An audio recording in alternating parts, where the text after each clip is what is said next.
السلام عليكم ورحمة الله وبركاته.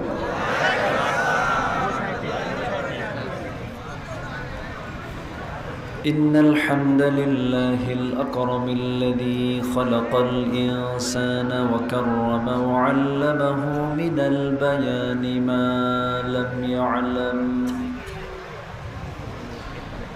فسبحان الذي لا يحصى امتنانه باللسان ولا بالقلم. نشهد أن لا إله إلا الله وحده لا شريك له، ونشهد أن سيدنا وحبيبنا ومولانا محمدًا عبده ورسوله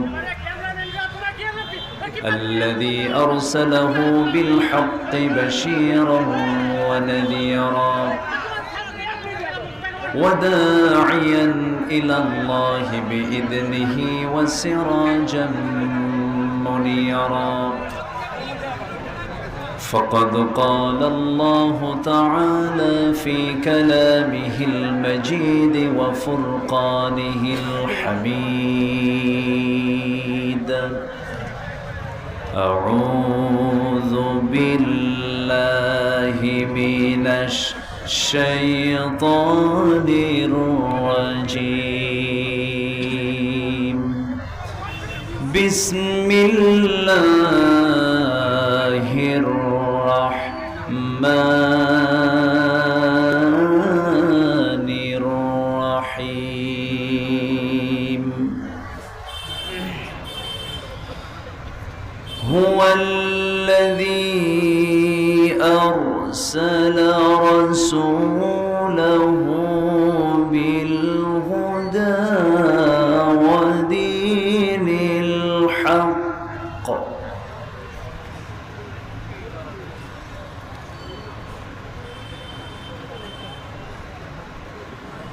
ودين الحق ليظهره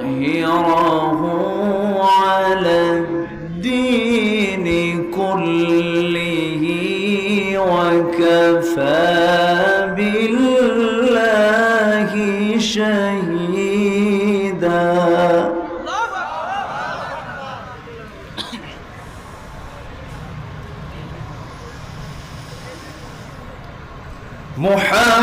محمد رسول الله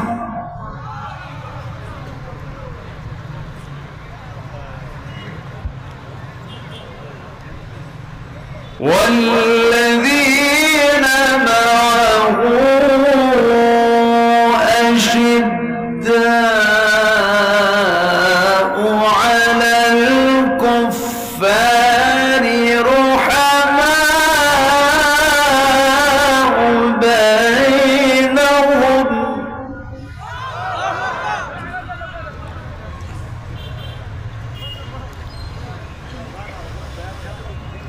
ركعا سجدا يبتغون فضلا من الله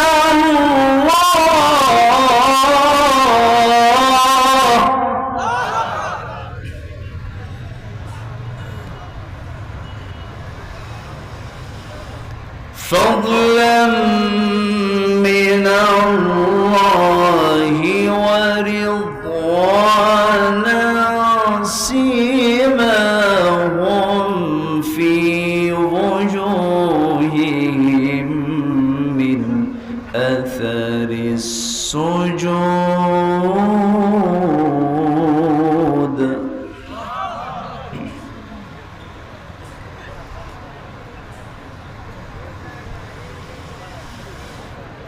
ذلك مثلهم في التوراة ومثلهم في الإنجيل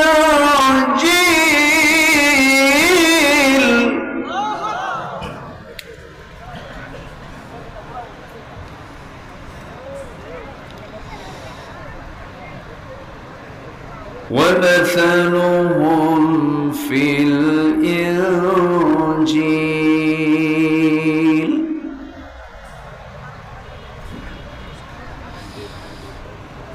الله أكبر بسم الله الرحمن الرحيم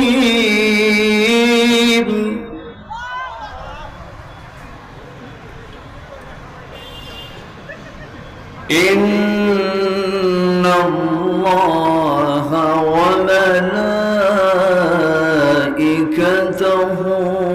يصلون على النبي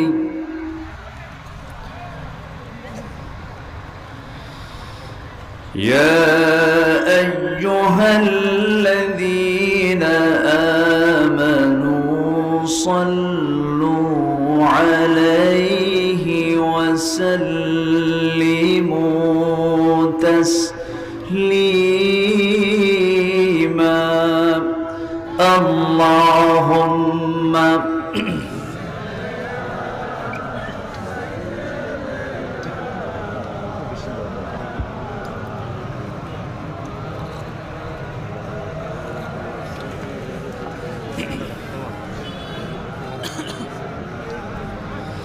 একটু মোহাম্মত দিয়ে নবীর প্রেমে মাতোয়ারা হয়ে জবান খুলে আওয়াজ দিয়ে জোরালো কণ্ঠে সবাই বলুন اللهم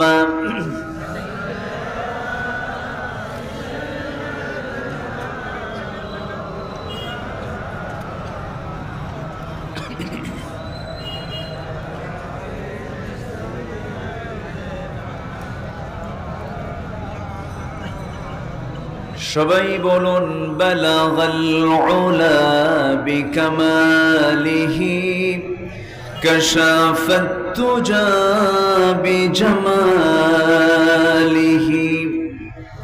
হাসনাত জামিউ খিসালিহি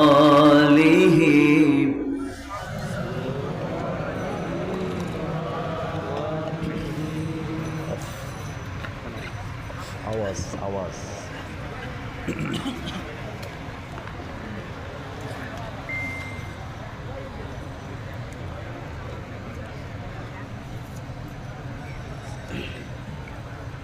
উত্তরাঞ্চলের ছোট্ট একটি জেলা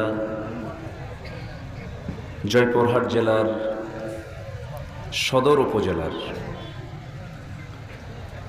ধারকি স্কুল মাঠে অনুষ্ঠিত ধারকি এলাকাবাসী এবং মসজিদ কমিটি কর্তৃক আয়োজিত আজকের এই ঐতিহ্যবাহী তাফসীরুল কোরআন মাহফিল 2024 ভাদ্রের এই তালপাকা ভ্যাপসা গরমের মাঝে 4 সেপ্টেম্বরে আয়োজিত আজকের এই মহতী আয়োজনের সম্মানিত সুযোগ্য সাহেবে সদর সিপাহসালার ইসলামী আন্দোলনের অন্যতম রাহবার অকুতভয় সৈনিক উস্তাজুল আসাতিজা মুফতি মাওলানা আমার বন্ধুবর সঈদুর রহমান হাফিজাহুল্লাহ আজকের এই মহতী আয়োজনের বরেণ্য প্রধান অতিথি বিশিষ্ট চিকিৎসক associate professor doctor Abul Bashar Mohammad Mir Mubinul Islam Naogaon medical college hospital আজকের মাহফিলের বরেণ্য অতিথি এলাকার কৃতি সন্তান আমার অনুজ আমার স্নেহধন্য উদীয়মান সম্ভাবনাময় একটি স্টার এখনো শিক্ষার্থী আছেন কিন্তু অনেক দূর এগিয়ে গেছেন হাফেজ মাওলানা মিসবাহুল আজম হাফিজাহুল্লাহ। উপস্থিত হাজারাত উলামায়ে কেরাম, ফদলায়ে ইজাম, সুশীল সমাজ, জাতির শ্রেষ্ঠ সন্তান, শিক্ষক মণ্ডলী, জাতির বিবেক, সাংবাদিক বৃন্দ, সামনে উপস্থিত দূরে কাছের বিভিন্ন স্থান থেকে আগত কালেমার ঝান্ডাবাহী, তাওহীদের পতাকাবাহী, দ্বীন ইসলামের নরসারদুল বীর মুজাহিদ, প্রাণ প্রিয় সম্মানিত দ্বীনি ভাইরা, আড়ালে বসে আছেন সম্মানিতা শ্রদ্ধেয়া সর্বগুণে গুণান্বিতা মা বোনেরা। আলোচনার প্রথমেই আনুষ্ঠানিকতার মধ্য দিয়ে আমার পক্ষ থেকে আবারও দিল খোলা সালাম, আসসালামু আলাইকুম ওয়া রাহমাতুল্লাহি ওয়া বারাকাতুহু। সালামের জবাবটা দুর্বল মনে হলো। দুর্বল হলে তো চলবে না, টিকে থাকতে হবে। আসসালামু আলাইকুম ওয়া রাহমাতুল্লাহ। সবাই কেমন আছেন? আমাকে প্রশ্ন করলেন, আপনি ভালো আমি খারাপ থাকবো নাকি? আল্লাহ তাআলা আমাকে আপনার কাতারেই রেখেছেন, বলি আলহামদুলিল্লাহ। 17টি বছর পার করেছি, একটু নিঃশ্বাস ফেলতে পারছি। এমন কোনো রাত নেই যে রাতে পরিবার থেকে বিদায় নেওয়া লাগতো না। বলতাম যাচ্ছি, ফেরত আসে কিনা আল্লাহই জানে। অনেক অস্ত্রের মুখোমুখি হয়েছি। মাহফিল শেষে আমাকে ডিবি টোটাল ঘেরাও করে ধরে নিয়ে চলে গেছে। এরকম বহু ঘটনা জীবনে ঘটেছে যা মঞ্চে কখনো উপস্থাপন করার সুযোগ পাইনি। আজকে হালকা একটু বলতে চাচ্ছি। কারো কোনো সমস্যা নাই তো? আসার সুযোগ দিয়েছেন কে? সে আল্লাহর শানে বলছি আলহামদুলিল্লাহ। চিৎকার মেরে বলছি আল্লাহুম্মা ইন্নী আসআলুকা আল হুদা ওয়াত তুকা ওয়াল আফাফা ওয়াল গিনা। সবাই বলি আল্লাহুম্মা লাকা আসলামতু ওয়া বিকা আমানতু ওয়া আলাইকা তাওয়াক্কালতু ওয়া ইলাইকা আনাবতু ওয়া বিকা খাসামতু। আমরা আল্লাহ তাআলার শুকর আদায় করে নিলাম। আমরা সব কিছুই যদি আংশিক কোনো কিছু করি, সেখানে কি পুরোপুরি সফলতা থাকে? নামাজ পড়তে নিয়ে 4 রাকাত ফরজ নামাজ, 2 রাকাতেই পেছন থেকে মারলেন দৌড়, নামাজ কি হবে? হবে না। মাহফিলের শুরু হয়েছে নাহমাদুহু দিয়ে, শেষ হবে কি দিয়ে? বলেন কি দিয়ে? দোয়া দিয়ে। দোয়া না করে আগে যদি চলে যান, তাহলে কি মাহফিলের পূর্ণ স্বাদ, আমার আলোচনার পুরো সংক্ষিপ্ত কথা কি প্রথমে হয় না শেষে হয়? শেষে হয়। তাহলে কি আমরা আদর্শ শ্রোতা হতে চাই? বলেন, এমন কি শ্রোতা হতে চাই আমরা? তাহলে আমরা এমন মানসিকতা নিয়ে শেষ মোনাজাত পর্যন্ত আমরা থাকতে রাজি আছি তো ইনশাআল্লাহ? এটার ফলাফল হলো যদি আমল করি এ তো প্লাস, এবং শেষ পর্যন্ত যতক্ষণ থাকবো আমরা, রহমতের ফেরেশতারা দোয়া করবে। রহমতের ফেরেশতারা যদি আল্লাহর কাছে দোয়া করে, এর চাইতে বড় প্রাপ্তি আর আছে কিছু? আমরা থাকবো। এটা একটা ক্লাস, এটা একটা ইবাদত। এটা মনে করে আমরা বসবো। মাহফিলে বহু শ্রোতা আসে, হুজুর টান কেমন মারে, হুজুর সুর কেমন মারে, গরম কেমন করলো, স্লোগান কয়টা দিল। না, আমরা এসেছি এগুলোর জন্য নয়। আমরা এসেছি মূলত কিসের ছাত্র হয়ে? বলেন, কিসের ছাত্র হয়ে? কোরআন থেকে আমরা শিখবো। জোরে বলি ইনশাআল্লাহ। শেখানোর মতো, ওই 10 দেওয়ার মতো আমার তো এরকম এলেম কালাম নাই। এই যে আমার সাইদুর ভাই আছেন, এখানে অনেক ওস্তাজ আছেন যাদের ছাত্র হতে পারলে আমি নিজেকে ধন্য মনে করতাম। কিন্তু যেহেতু উঠেছি ক্লাসে, ভাঙ্গাচূড়া কিছু কথা বলতেই হবে, আপনাকে শুনতেই আসতে হবে, শুনতেই হবে। জোরে বলি ইনশাআল্লাহ। আসুন আমরা সোজা আলোচনার দিকে চলে যাচ্ছি। সম্মানিত ভাইয়েরা, আয়না ঘর চেনেন তো সবাই? কি চিনছেন কখন? 5 আগস্টের আগে না পরে? আমি নিজে গিয়েছিলাম, দেখেছি। এবং দুজন ব্যারিস্টার আরমান এবং ব্রিগেডিয়ার জেনারেল আব্দুল্লাহিল আমান আজমি, দুজনের সঙ্গে লম্বা সময় কথা বলে অনেক তথ্য নিয়েছি। কথাগুলো শোনাবো, রাজি আছেন তো ইনশাআল্লাহ? সম্মানিত ভাইয়েরা, সকল স্বাধীনতা নিশ্চিত করার আগে জাতিকে দিতে হবে কথা বলার স্বাধীনতা। 17টি বছর 18 কোটি মানুষের কথা বলার স্বাধীনতাকে তারা হরণ করেছিল। আমি আজকে এই মঞ্চের পাশে দিয়ে যখন আসতেছিলাম, আমার ড্রাইভারকে বলতেছি, দেখেন বক্তার কথা বলার জন্য গায়ে গলার যে জোরটা দেখেন, এই শক্তি তারা কুক্ষিগত করার চেষ্টা করেছিল, কিন্তু ফেরাউনরা পারেনি। এরা কি পারবে? পেরেছে?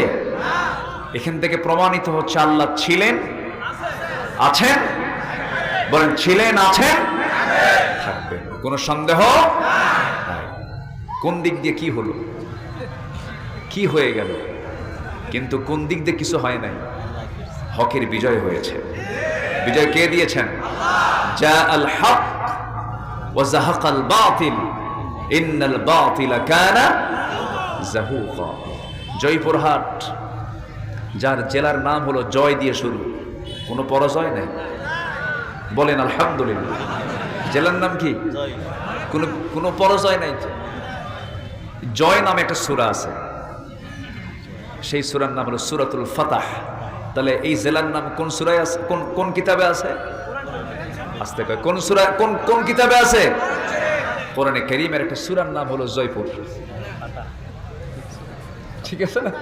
সূরাতুল ফাতাহ থেকে আজকে আমি কিছু কথা বলবো, যেহেতু জয়ের এলাকায় আসছি, জয়পুর হাটে আসছি, সূরা ফাতাহ থেকে আমরা কিছু কথা শুনবো। জোরে বলি ইনশাআল্লাহ।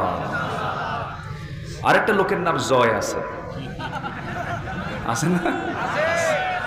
আচ্ছা, উনি অটিস্টিক, প্রতিবন্ধী মানুষ।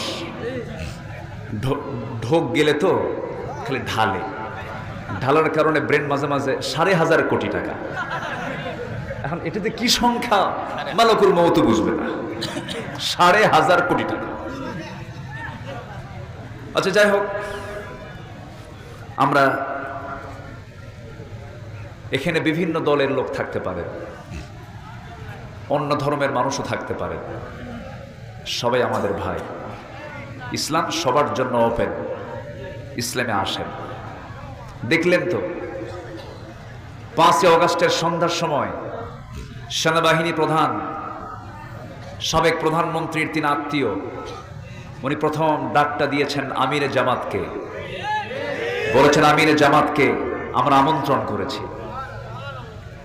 এই কথার ভিতরে, এই আহ্বানের ভিতরে বহু অ্যান্সার আছে না নাই? আসতে বলবেন না, আছে না নাই? এখান থেকে বেশি দূরে নয়, রংপুরের পীরগঞ্জে শাহাদত বরণ করেছে শহীদ আবু সাইদ। মুখে দাড়ি, ইংলিশের ছাত্র। কিসের ছাত্র? ইংরেজিতে অনার্স। দুর্বল ছাত্র, একটা ইউনিভার্সিটির ছাত্র সে। 5 ওয়াক্ত নামাজি, শপথের কর্মী। বুঝে নেন, বোঝা যায়, কথা বোঝা যায়। আমাদের কণ্ঠরোধ করার জন্য বহু চেষ্টা করা হয়েছে, আমরা হক কথা থেকে এক চুল পরিমাণ নড়িনি।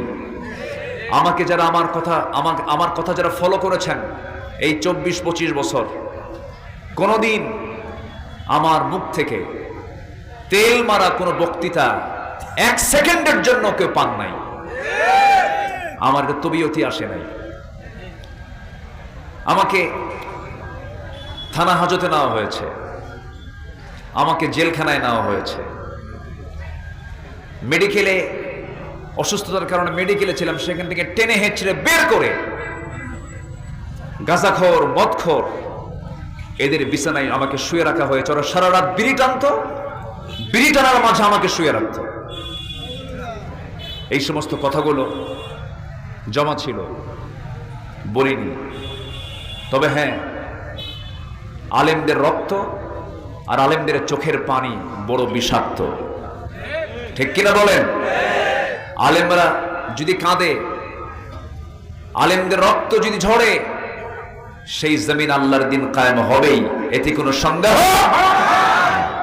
এখন আমাদের এখনো অনেক পথ বাদ আছে, অনেক কাজ করা বাদ আছে।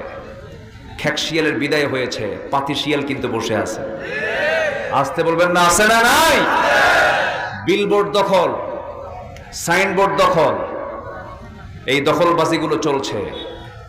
অন্যায় যে করুক না কেন, আমার ভাইও যদি অপরাধ করে হাত ভেঙে দেব, ঠিক কিনা?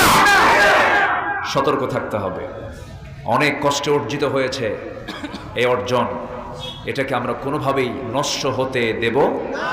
আসতে বলবেন, নষ্ট হতে দেব। আমার চোখের সামনে, আমি ঢাকাতে ছিলাম, টঙ্গী উত্তরা মেরুলবাদ গ্রামার যেখানে খুতবা হয়, সবচাইতে বেশি রক্ত ঝরেছে ব্রাক ইউনিভার্সিটির সামনে আর উত্তরার সামনে। এগুলো আমার জনপদ। আমি আমার অনেক মুসল্লি আহত হয়েছে, আমার পরিচিত জনের অনেকেই শাহাদত বরণ করেছে।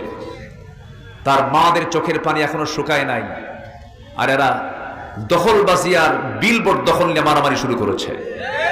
আমাদের সতর্ক হওয়ার দরকার আছে না নাই? আছে। সম্মানিত ভাইয়েরা, অনেক কথা আছে, আসুন একটু ঠান্ডা মাথায় শুনি।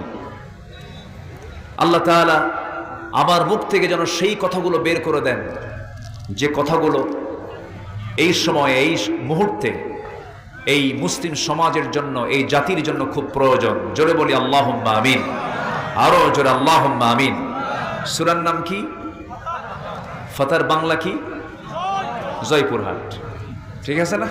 আবার যেন উল্টা পাল্টা ব্যাখ্যা দিয়ার নাই ক্যামেরাম্যানরা, এটা নিয়ে আবার ফতুয়াবাজি শুরু হবে কিন্তু, যে সূরার নাম দিছে জয়পুরহাট। সূরাতুল ফাতাহ, বিজয়, 29টি আয়াত সম্বলিত। আল্লাহ তাআলা এই সূরাটা রাসূলকে উপহার দিয়েছেন মদিনায়। কোথায় দিয়েছেন? মদিনায়। আবার কেউ কেউ মক্কার কথাও বলেছেন। প্রকৃত বিজয় নবীজির এসেছে হলো মদিনায় আসার পরে। আল্লাহ তাআলা এই সূরার নামকরণ করেছেন প্রথম আয়াত থেকেই। দর্শের স্টাইলে কথা বলা উচিত। অনেকের কাছে মনে হয়, অনেকের কাছে এটা শ্রীহীন মনে হয়, এটা আড়ষ্ট মনে হয়, কিন্তু এখন ওয়াজের ধরন দর্শের আওতায় আসা উচিত। জোরে বলেন ইনশাআল্লাহ, জোরে বলেন ইনশাআল্লাহ। তাহলে ওয়াজে বসা আগে দরকার না ধৈর্য ধরা দরকার? বলেন কি ধরা দরকার? ধৈর্য সহকারে আমরা শুনবো। জোরে বলি ইনশাআল্লাহ। সূরাতুল ফাতাহ, আল্লাহ রাব্বুল আলামিন 1 নম্বর আয়াতের ভেতর থেকে এই শব্দ চুজ করে এই সূরার নামকরণ করেছেন সূরাতুল ফাতাহ।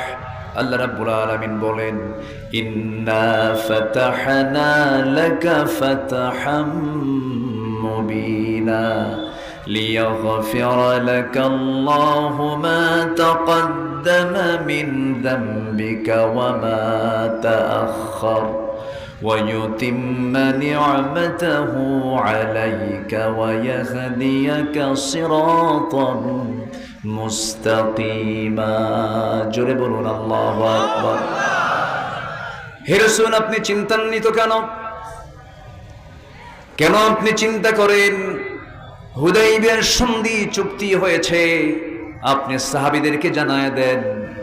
এই চুক্তি যদিও কুরাইশদের কিছু কিছু পক্ষে চলে গেলেও, পরোক্ষভাবে এটা মনে হলেও, কিন্তু আল্লাহ তাআলা আপনাকে প্রত্যক্ষভাবে এর মধ্য দিয়ে বিজয় দিয়েছেন। জোরে বলি সুবহানাল্লাহ। মক্কার কুরাইশরা মদিনায় গেলে পরে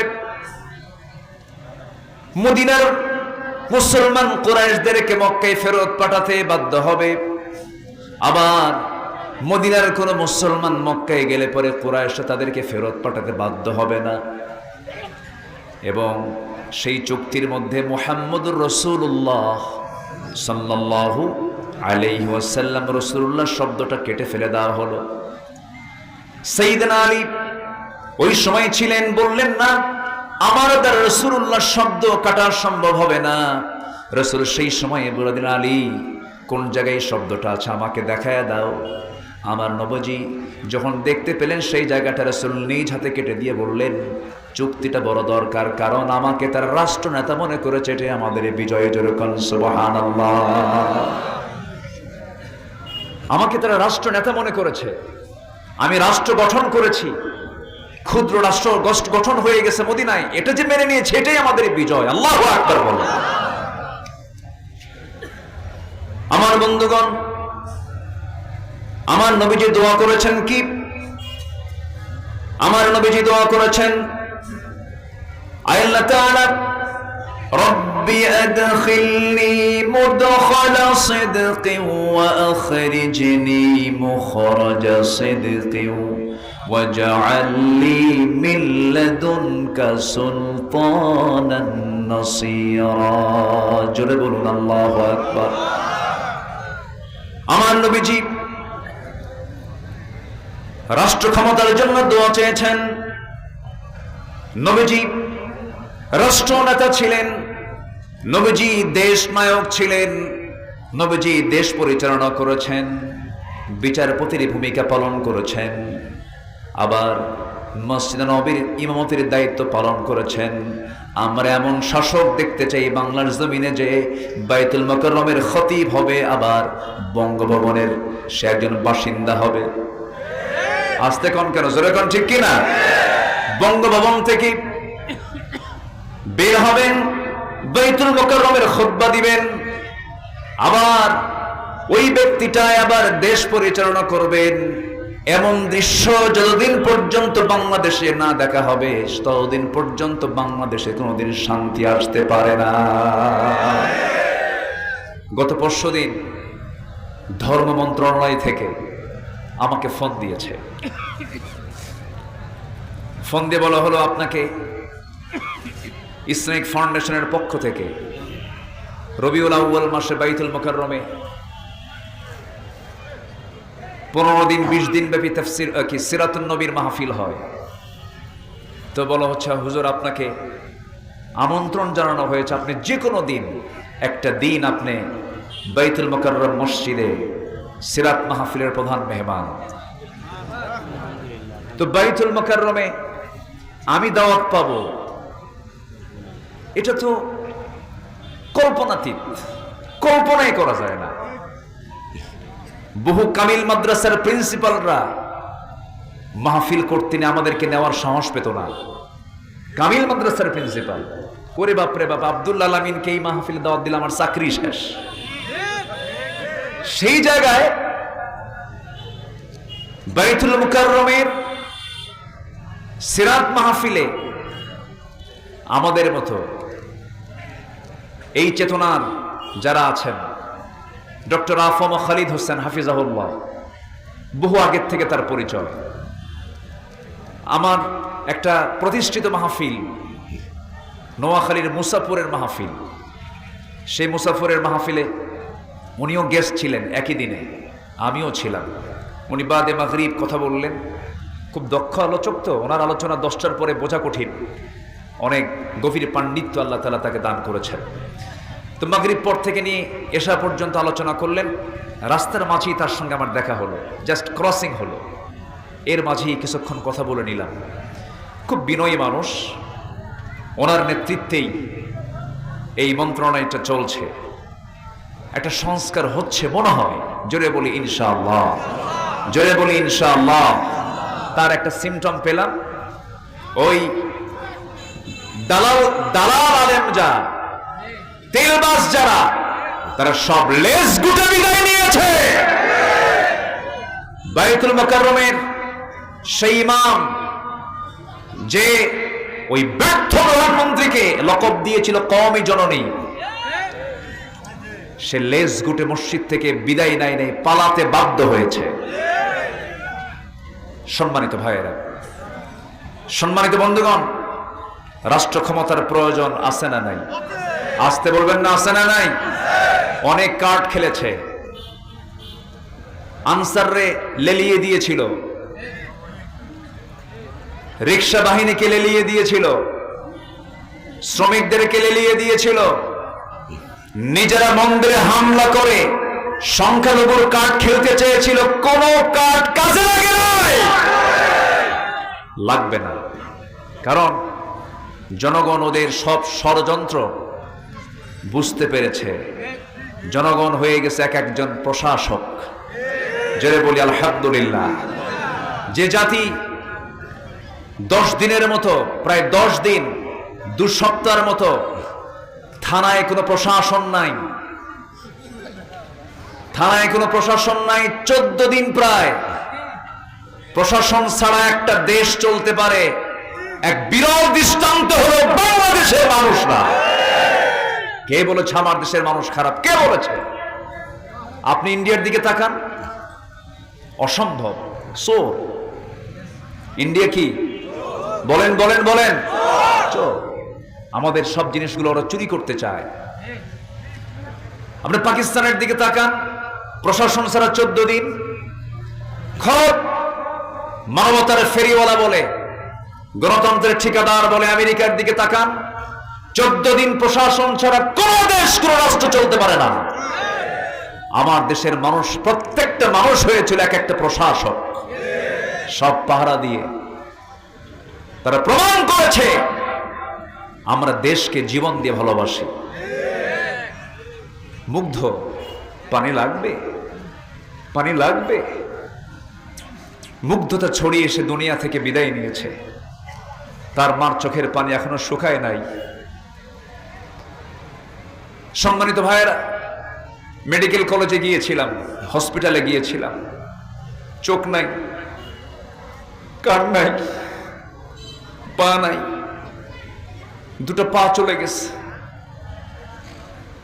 লাশ গাড়ির মধ্যে তুলে গাড়িতে আগুন ধরিয়ে দিয়েছে।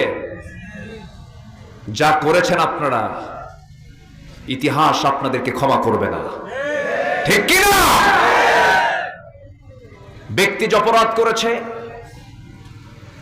ব্যক্তির শাস্তি কি হবে ইসলামে আছে না নাই?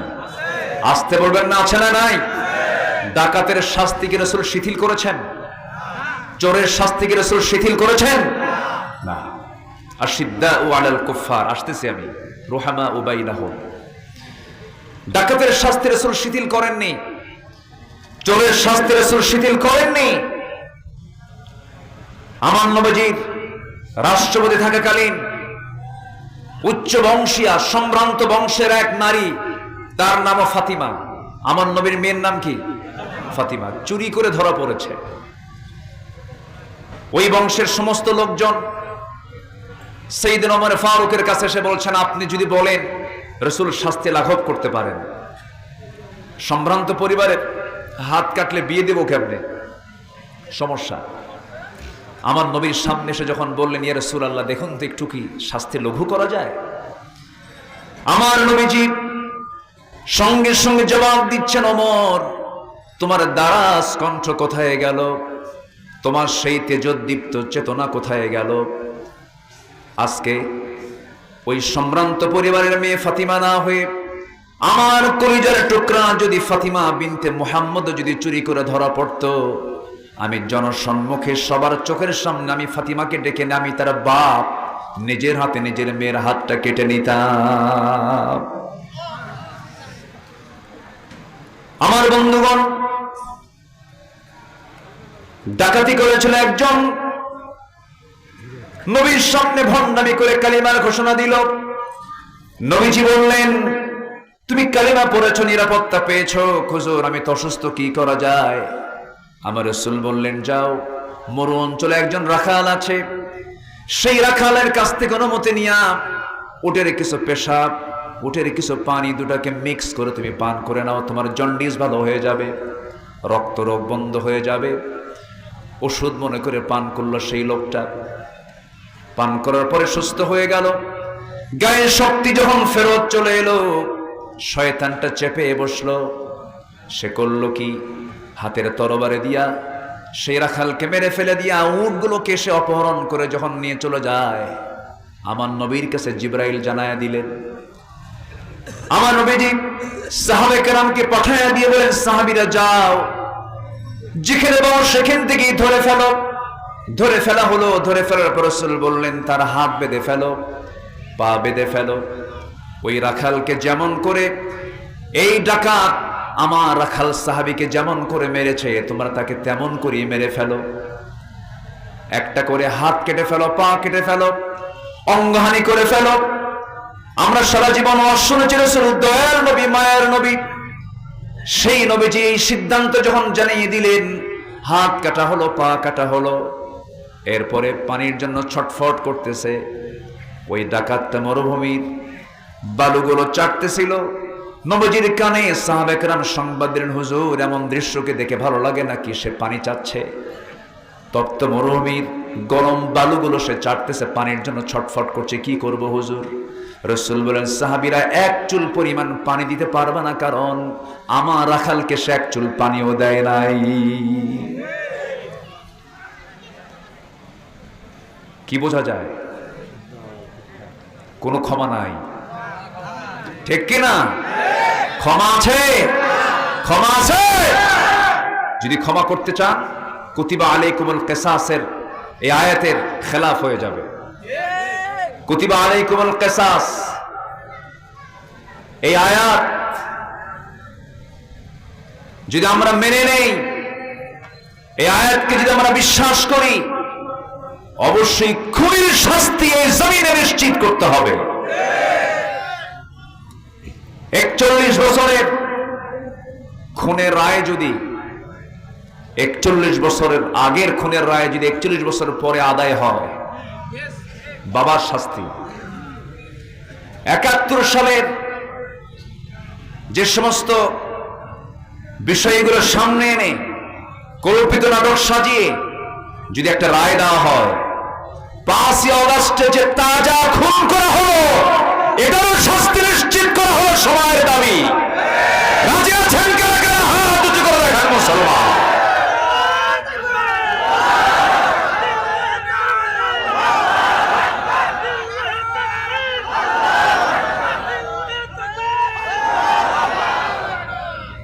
আল্লাহ কবুল করুন। জোরে বলি আল্লাহুম্মা আমিন। আরো জোরে আল্লাহুম্মা আমিন। সম্মানিত ভাইয়েরা, সূরার নাম কি? আবার বলেন। সূরাতুল ফাতাহ। মাহফিল 5 দিন হলে ভালো হয়।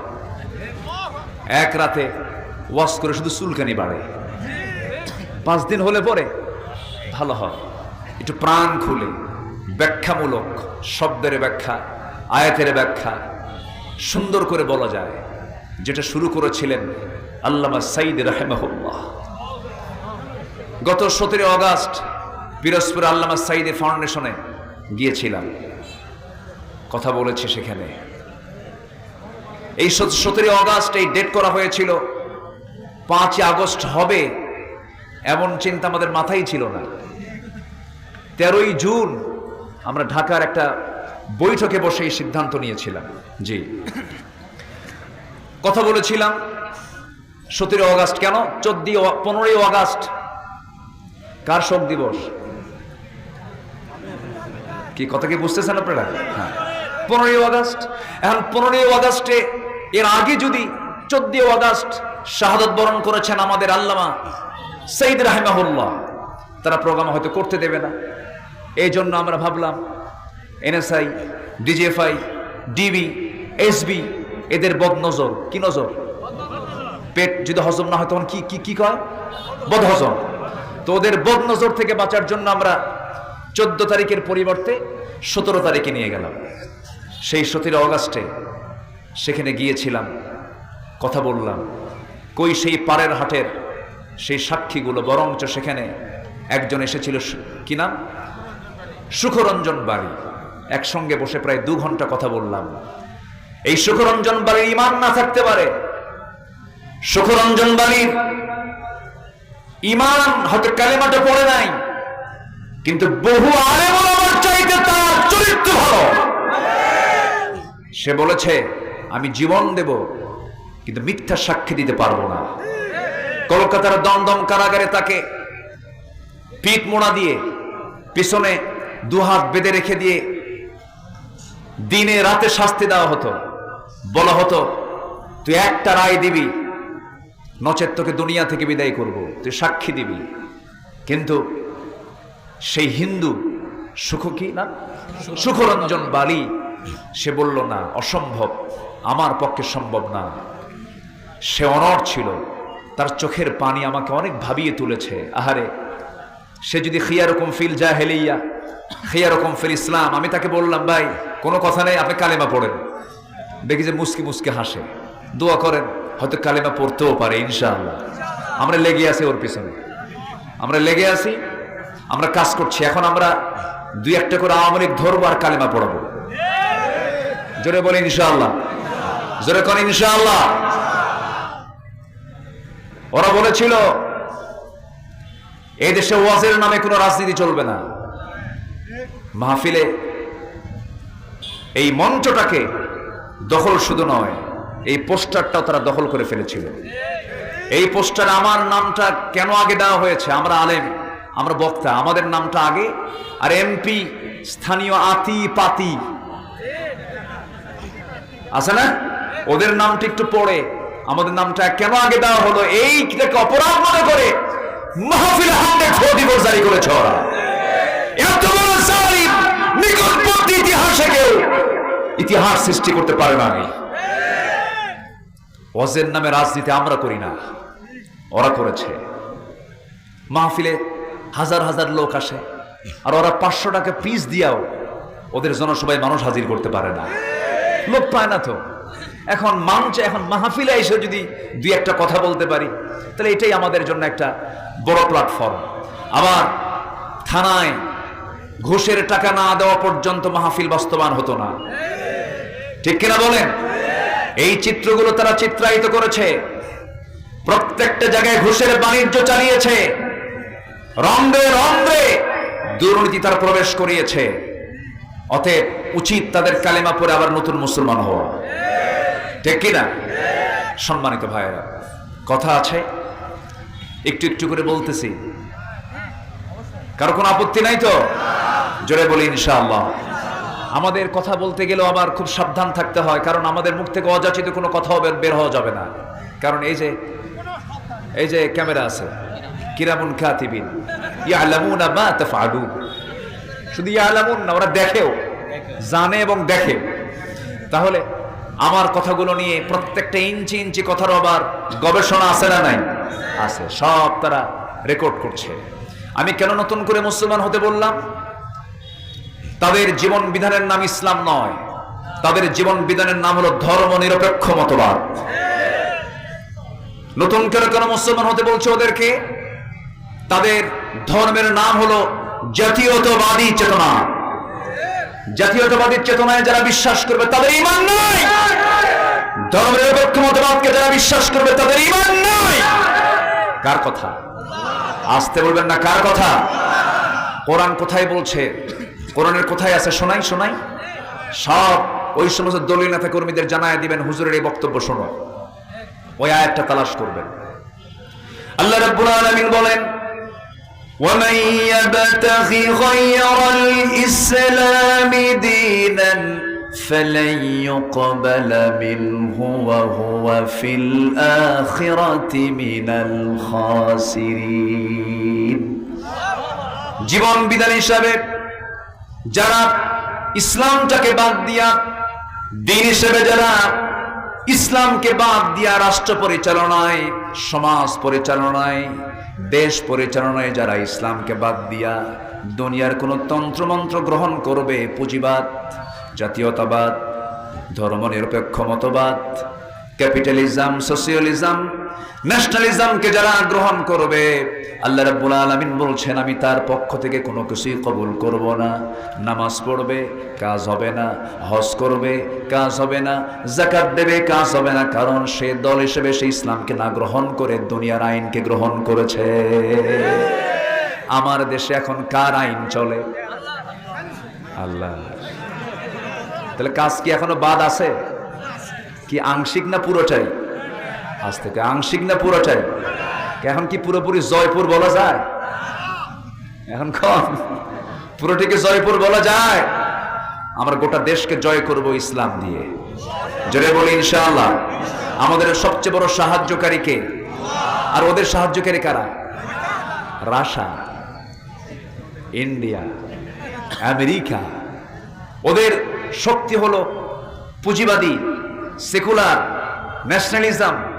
ওদের ধ্বজাদের হচ্ছে ওদের পাওয়ার। আর আমাদের মূল পাওয়ার কে? আসতে বলবেন না কে? সেই পাওয়ার, সে আল্লাহ তাআলা ফেরাউনকে পানিতে চুবায় মেরেছেন। ফেরাউনকে সকালবেলা তা জানতো? যেদিন ফেরাউনকে পানিতে চুবায় মারছে তার আধা ঘন্টা আগেও কি ফেরাউন জানতো? মাত্র আমার দেশের প্রধানমন্ত্রী, প্রাক্তন প্রধানমন্ত্রীকে টাইম দেওয়া হয়েছিল মাত্র কত মিনিট? সেম ফেরাউনের সঙ্গে মিলে গেছে, বুঝলেন? ফেরাউনও মরার আগ দিয়ে এরকম একটা টাইম পাইছিল। কেমন করে বললাম আমি? ফেরাউন বলল, হামান শত্রু তো পালালো, সে তো দরিয়া পারই হয়ে গেল। পার হয়ে যাওয়া মানে বিপদ আরো বেশি। ঘুম হবে না, টেনশন হবে, কোন দিক দিয়ে কোন হামলা হয়, ওকে ধরো।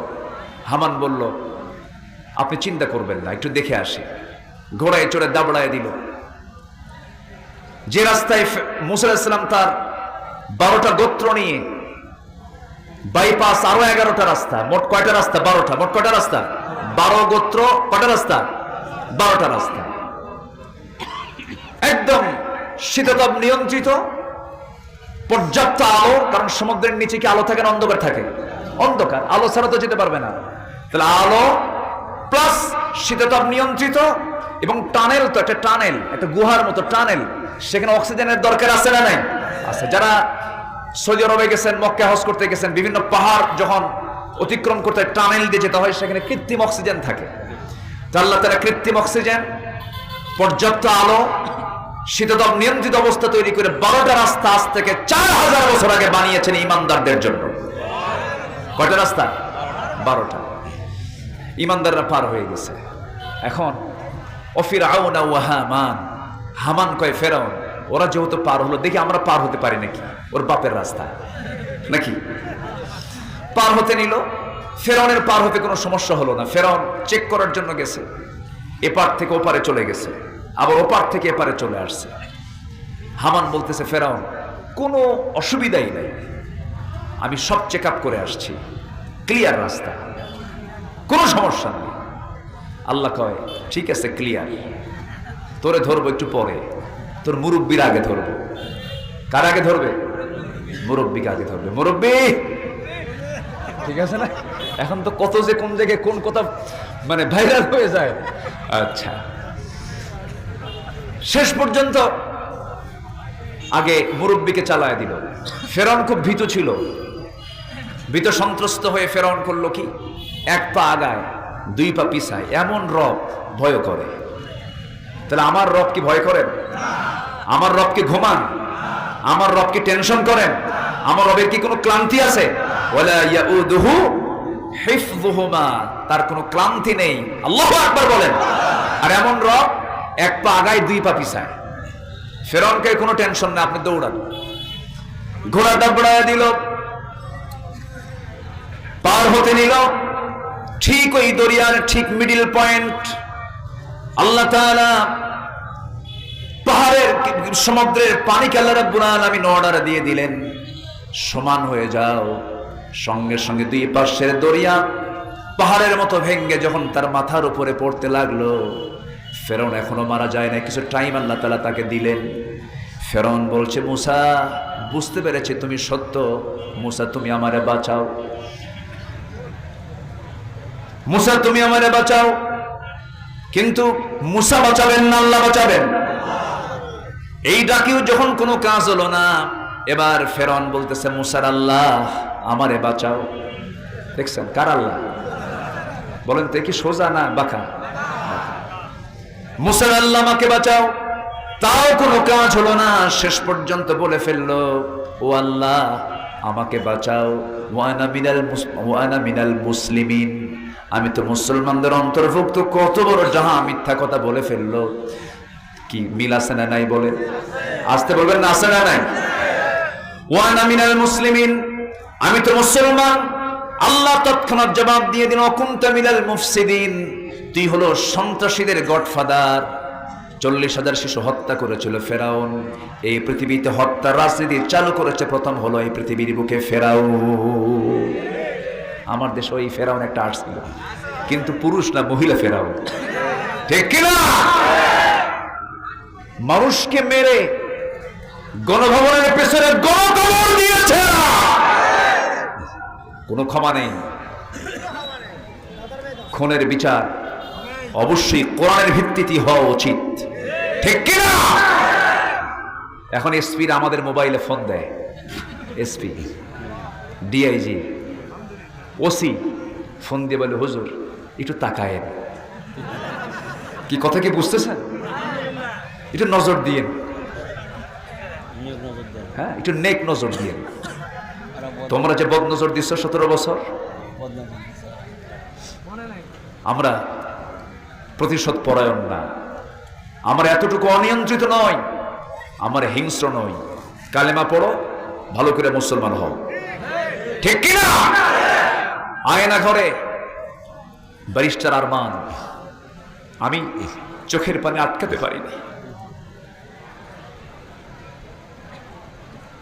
একটা ইয়াং ছেলে, ইয়াং, নতুন বিয়ে করেছে, দুটো বাচ্চা, 2 বছর কোলে আর 4 কি 5 বছর বড় মেয়েটা। এই ছোট্ট বাচ্চা, বাবার ফাঁসির রায় হয়ে গেছে। মীর কাসেম আলী রাহেমাহুল্লাহ এদেশের অসংখ্য ছাত্রদের স্বতন্ত্র শিক্ষা প্রতিষ্ঠান শহীদি কাফেলা, দরজয় কাফেলা, বাংলাদেশ ইসলামী ছাত্র শিবিরের প্রথম প্রতিষ্ঠার সভাপতি মীর কাসেম আলী, তার সুযোগ্য সন্তান একজন জাতির রাহবার ব্যারিস্টার আরমান, তার বাবার পক্ষে কোর্টে আইনি লড়াই লড়তেছিল। সেই লড়াই করতেছে কেন? এটাকে অপরাধ মনে করে তার বাবার ফাঁসির রায়ের আগেই বাড়ি থেকে বের করে ওই আয়না ঘরে নিয়েছে। আজকে 8 বছর। কত বছর? 5 আগস্ট পর্যন্ত 8 বছর আলো ছাড়া থেকেছে। আলো চোখে দেখে নাই, সূর্যের আলো দেখে নাই, চোখে ছানি পড়েছে, চোখে ছানি পড়ে গেছে। যে লোকটার ওজন ছিল 80 কেজি, তার ওজন হয়ে গেছে মাত্র 35 কেজি। একটা মানুষ বাঁচে কেমনে?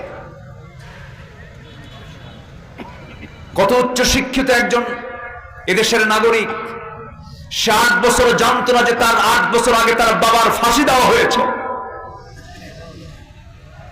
যেদিন আয়না ঘর থেকে তাকে বের করা হয়েছে, সেদিন বলতেছে, ভাইজান আমি সেই দিন জানতে পেরেছি আমার আব্বাকে 8 বছর আগে ফাঁসি দেওয়া হয়েছে। এদের এই আচরণ ফেরাউনকে হার মানায়, এদের এই আচরণ নমরুদকে হার মানিয়ে দিয়েছে।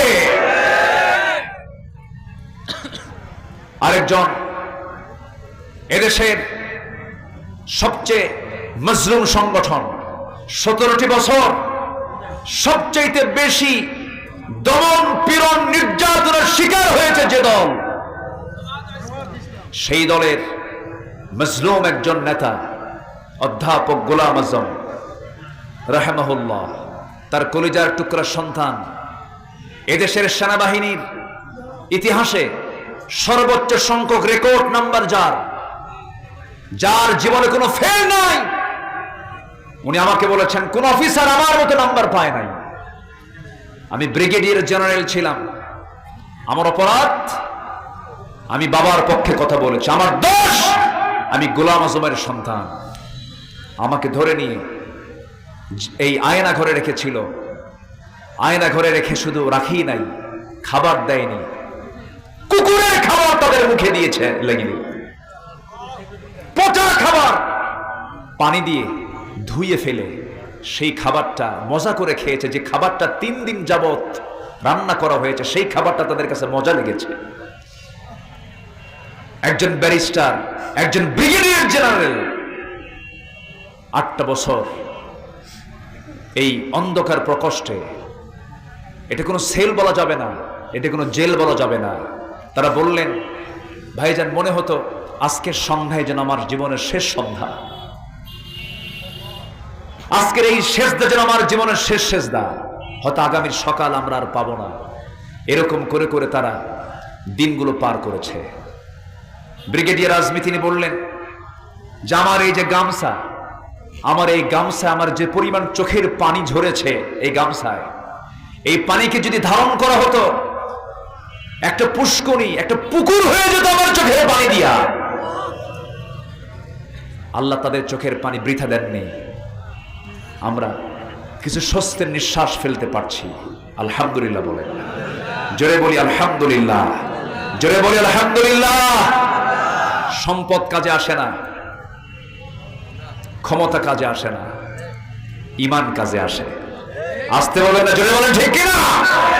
সম্পদ যদি কাজে আসতো, আজকে সালমান এফ রহমান দরবেশ কই? ওরফে দরবেশ নাকি? সে কি দাড়ি রাখছে না কাটছে? সে দরবেশের ভান ধরেছে, আসল দরবেশের সেনা। শয়তান ওর কাছে ফেল, ঠিক কিনা? চিন্তা করা যায়, মাথার চুল কালো বানায়া, মানে সাদা চুল কি বানাইছে? কালো। আর দাড়িটা কেটে ফেলে দিয়া সে হইছে হলো মুড়িওয়ালা। কি হইছে? মুড়িওয়ালা দেখেন নাই? মুড়িওয়ালা, তারপরে মুসি। আমি তাদেরকে খাটো করছি না। একটা মানুষের মুখে সুন্নত দাড়ি ছিল, সেই দাড়ি কেটে ফেলে দিয়া মাথার চুল কালো করে পালাতে চেষ্টা করলো। নৌকায় চললো, নৌকা ভিড়ে ভিড়ে আবার সামনেই চলে আসলো। নৌকায় উঠেও কাজ হয় নাই, ঠিক কিনা? নৌকা থেকে আবার তাদেরকে ধরা হয়েছে। একজনকে ধরছে, দরবেশ আগে ধরছে। কি বলে না, দরবেশ আগে ধরছে হলো আইনমন্ত্রী চোর, এটা যে মুরগি চোর। এই বদমাইশকে আগে ধরছে, ধরার পর একে একে নিয়ে যাচ্ছে কোস্টগার্ড। কামারে একে নেন কেন? দরবেশ তো বসে আছে। কই দরবেশ? ও দাড়ি কাটছে। চিন্তা করেন, পাপী কিন্তু পাপীকে ছাড়ে না, ঠিক কিনা? কিন্তু ইমানদার ইমানদারকে মোহাব্বত করে। ইমানদার ভাবে আমার জীবন চলে যাক, আমার ইমানদার ভাই বেঁচে থাক, ঠিক কিনা? বিপদের বন্ধু ইমানদার হয়। বিপদের বন্ধু কখনো কাফের হতে পারে না, কাফের বন্ধু কাফের হতে পারে না। বিপদের বন্ধু ইমানদারের জন্য ইমানদার হয়, আলহামদুলিল্লাহ বলে।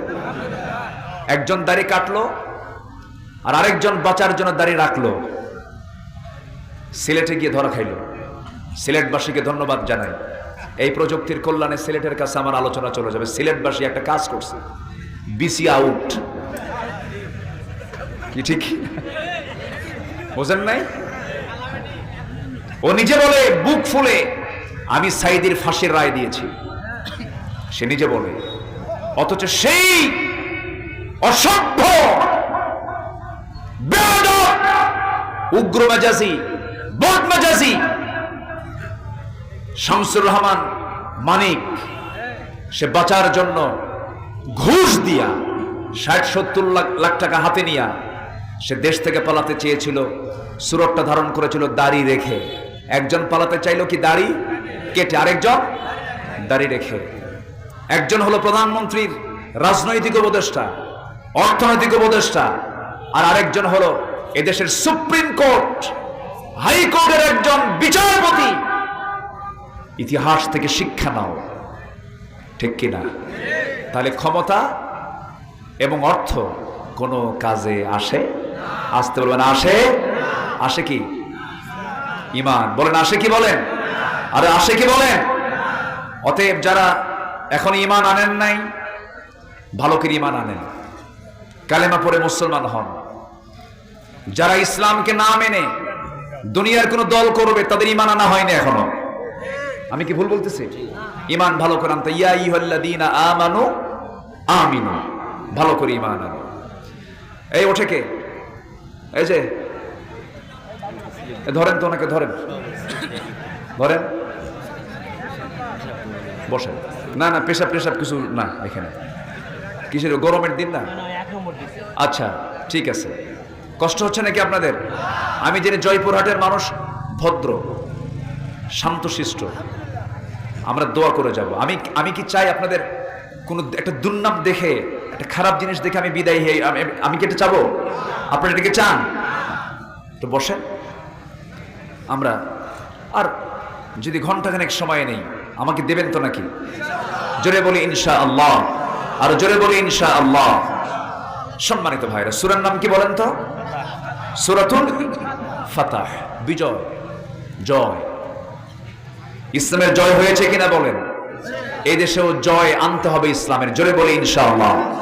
এই জন্য দরকার নেতা, কি দরকার? মোসওয়ালা না দাড়িওয়ালা? আর ওই মোসওয়ালা না দাড়িওয়ালা? মোসওয়ালা বিড়ি খাওয়া, গাঁজা খাওয়া, নেশাখোর, মদখোর, জেনাদারি বলেন, চুল কেটে নেড়ে করে দিবেন সেখানে, ঠিক কিনা? আমরা সব সংস্কার করব, কোন নেশাখোর নেতা আমরা দেখতে চাই না, জোরে বলি ইনশাআল্লাহ, জোরে বলি ইনশাআল্লাহ। তাহলে একটা দেশকে পরিবর্তন করার জন্য একটা আদর্শ নেতার দরকার। আমাদের মূল নেতা হচ্ছেন মুহাম্মদুর রাসূলুল্লাহ, মুহাম্মদুর রাসূলুল্লাহ আমাদের মূল নেতা। এই নেতার সাথে যে নেতার চেহারার মিল পড়বে, দাড়ির মিল পড়বে, দলের মিল পড়বে, পোশাকের মিল পড়বে, আখলাকের মিল পড়বে, আদর্শের মিল হয়ে যাবে, তিনি হবেন আমাদের লিডার। আমার সঙ্গে কি সবাই একমত? সবাইকে একমত আছেন? মসজিদের কোন ইমাম যদি মহিলা হয় মানবেন? মানবেন? মসজিদের যদি কোনো ইমাম যদি দাড়ি ছাড়া হয় মানবেন? বিড়ি খাওয়া হয় মানবেন? গাঁজা খাওয়া হয় মানবেন? তাহলে মসজিদের ইমামকে যেমন আমরা নবীজির পা থেকে মাথা পর্যন্ত, মাথা থেকে পা পর্যন্ত সকল সুন্নাহ দেখতে চাই, আদর্শ দেখতে চাই, সমাজের নেতৃত্ব দেওয়ার জন্য এমন নেতৃত্ব আমরা দেখবো, অন্য কোনো নেতা মানি না, মানি না, মানি না। আল্লাহ কবুল করুন। তাহলে আমাদের মূল নেতা হচ্ছেন একজন, তিনি হচ্ছেন মুহাম্মদুর রাসূলুল্লাহ সাল্লাল্লাহু আলাইহি ওয়াসাল্লাম।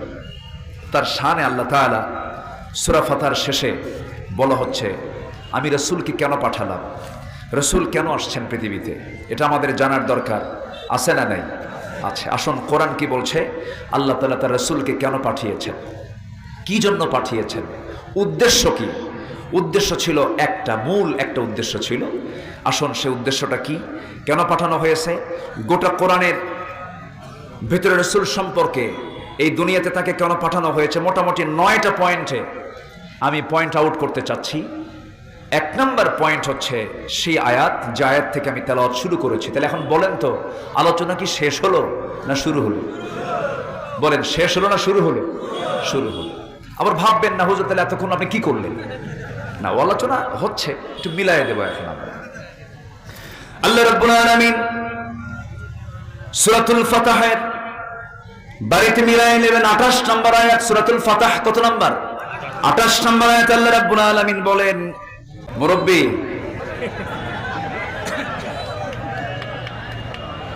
মুশতাক ফয়জি ভাই কি যে একটা ওয়াজ দিল, মুরব্বি আমি দেখি নাই, কিন্তু আল্লাহ কি দেখে না? আল্লাহ কি দেখে না? দেখে না? কথা বললেন কি, করলেন কি? একটু বসেন, একটু বসেন। আদব যার আছে তার ঈমান আছে, আদব যার থাকে না তার ঈমানটা মজবুত থাকে না। একটু বসেন, একটু আদবটা রক্ষা করেন। বিদ্যুৎ চলে গেছে, আমি জানি আপনার খুব কষ্ট হচ্ছে, আমি জানি প্রচন্ড গরম, মানুষের গায়ের সঙ্গে গা লেগে আছে, ভাদ্রের তাল পাকা গরমে আপনারাও একদম সিদ্ধ হয়ে গেছেন, আমি ফিল করছি। আর আধা ঘন্টার সময় আমাকে একটু দেবেন, রাজি আছি না ইনশাআল্লাহ? জোরে বলি ইনশাআল্লাহ। একটু বসে। রাসূলকে পাঠানো হয়েছে 1 নম্বর কারণ হলো, আল্লাহ রাব্বুল আলামিন বলেন, হুয়াল্লাযী আরসালা রাসূলাহু বিল হুদা ওয়া দীনিল হক লিইয়ুযহিরাহু আলাদ-দীনি কুল্লিহি ওয়া কাফা বিল্লাহি শাহীদা। এই আয়াত আল্লাহ রাব্বুল আলামিন অন্য জায়গায় বলছেন একই কথা, হুয়াল্লাযী আরসালা রাসূলাহু বিল হুদা ওয়া দীনিল হক লিইয়ুযহিরাহু আলাদ-দীনি কুল্লিহি ওয়ালাউ কারিহাল মুশরিকুন। আল্লাহ রাব্বুল আলামিন তিনি তার রাসূলকে সত্য দিন দিয়ে পাঠিয়েছেন, যেন তিনি কি করতে পারেন, গোটা পৃথিবীতে যত দিন আছে, গোটা দুনিয়ায় সকল দিনের উপরে যেন তিনি আল্লাহর দিন ইসলামকে যেন তিনি বিজয়ী করতে পারেন, এই জন্য আল্লাহ তাআলা তাকে পাঠিয়েছেন। এতে যদি কাফেরদের জ্বালা হয়, মুশরিকদের জ্বালা হয়, এতে কোনো যায় আসে না। সাক্ষ্য প্রদানের জন্য এটার চাইতে উত্তম সাক্ষ্য আর কি হতে পারে? ওয়া কাফা বিল্লাহি শাহিদা। আমার বন্ধুগণ, আমার এই সবুজ ভূখণ্ড, আমার 55,000 বর্গ মাইল এই সোনার বাংলাদেশ, আমি গোটা দুনিয়ার বহু দেশ সফর করেছি, যত দেশ আমি ঘুরেছি, এদেশের মাটি, এদেশের আবহাওয়া, এদেশের গাছগাছালি, এদেশের নদী নালা খাল বিল, এদেশের পাহাড় অঞ্চল, সমুদ্র অঞ্চল, এত সুন্দর করে সাজানো দেশের মতো একটা দ্বিতীয় দেশ এই গোটা দুনিয়াতে আমি আর পাই নাই। এত সুন্দর একটা দেশ, যে দেশের মানুষ সব দিক থেকে ভালো একটা পরিবেশ পেয়েছিল, সব পেয়েছিল, কিন্তু একটা বড় সংকট, একটা বড় ক্রাইসিস পড়ে আছে, সেটা হলো সুন্দর নেতৃত্ব আমরা এখনো পাই নাই। দেশ স্বাধীন হয়েছে 50 বছর, এই 50 বছর পার হওয়ার পরও আজ পর্যন্ত আমরা সুন্দর একটা পরিবেশ পেলাম না, কেবল নিঃশ্বাসটা ছাড়তে পেরেছি। এখন নবীজিকে আল্লাহ তাআলা যে উদ্দেশ্য নিয়ে এই দুনিয়াতে পাঠিয়েছিলেন, সেই দিন বিজয়ী করার দায়িত্ব কি আমাদেরও আছে না নাই? আসতে বলবেন না, আছে না নাই? এটা কি মনে করেন নাকি সবাই? আছে, আছে, আছে। এটা দোয়া করলে পাওয়া যাবে না। শুধু নবীজি শুধু যদি দোয়া করতেন তাও তো আল্লাহ তাআলা দিতে পারতেন, কিন্তু রাসূলকে দিয়ে শুধু দোয়া দিয়ে আল্লাহ তাআলা তাকে পুরস্কৃত করেন নাই। তিনি দোয়াও করেছেন, আবার বাড়ি ঘরও ছেড়েছেন, আবার উহুদে চলে গেছেন, বদরে চলে গেছেন, খন্দকের প্রান্তরে চলে গেছেন। শিব আবু তালেবের 3.5 বছর তিনি জেল কেটেছেন। এরপরে রাসূলকে গালিগালাজ দেওয়া হয়েছে, মাথা রক্তগুলো গড়ে গড়ে পা পর্যন্ত চলে গেছে। এত অত্যাচার নির্যাতন সহ্য করার মূল কারণ একটাই ছিল, কোন আইন চলবে না, আইন চলতে হবে একমাত্র কার? আরো জোরে কার? আরো জোরে কার? আল্লাহ। এমনি এমনি আল্লাহর দিন বিজয় হবে না। বিজয় হওয়ার জন্য শহীদ আল্লামা সাঈদ রাহিমাহুল্লাহর জীবন চলে গেছে। তিনি কি সাধারণ মৃত্যুবরণ করেছেন না শহীদ হয়েছেন? বড় জোরে বলেন, কি হয়েছেন? তাকে ইনজেকশন পুশ করে হত্যা করা হয়েছে, তাকে ষড়যন্ত্র করে শহীদ করা হয়েছে। একজন হাড়ের রোগী হাসতে পারে না, একজন হাড়ের রোগী কথা বলতে পারে না, একজন হাড়ের রোগী হাঁটতে পারে না। নিজের স্বচক্ষে দেখেছি, স্বচক্ষে অবলোকন করেছি। তাকে পরিকল্পিতভাবে হত্যা করা হয়েছে। সকল তথ্য বের হয়ে যাবে, ওই ডাক্তারকে গ্রেফতার করতে পারবে, ঠিক কিনা? সকল তথ্য বের হবে। জোরে বলি ইনশাআল্লাহ, আর জোরে বলি ইনশাআল্লাহ। তিনি জীবন দিয়েছেন, শহীদ মীর কাসেম আলী জীবন দিয়েছেন, কামরুজ্জামান জীবন দিয়েছেন।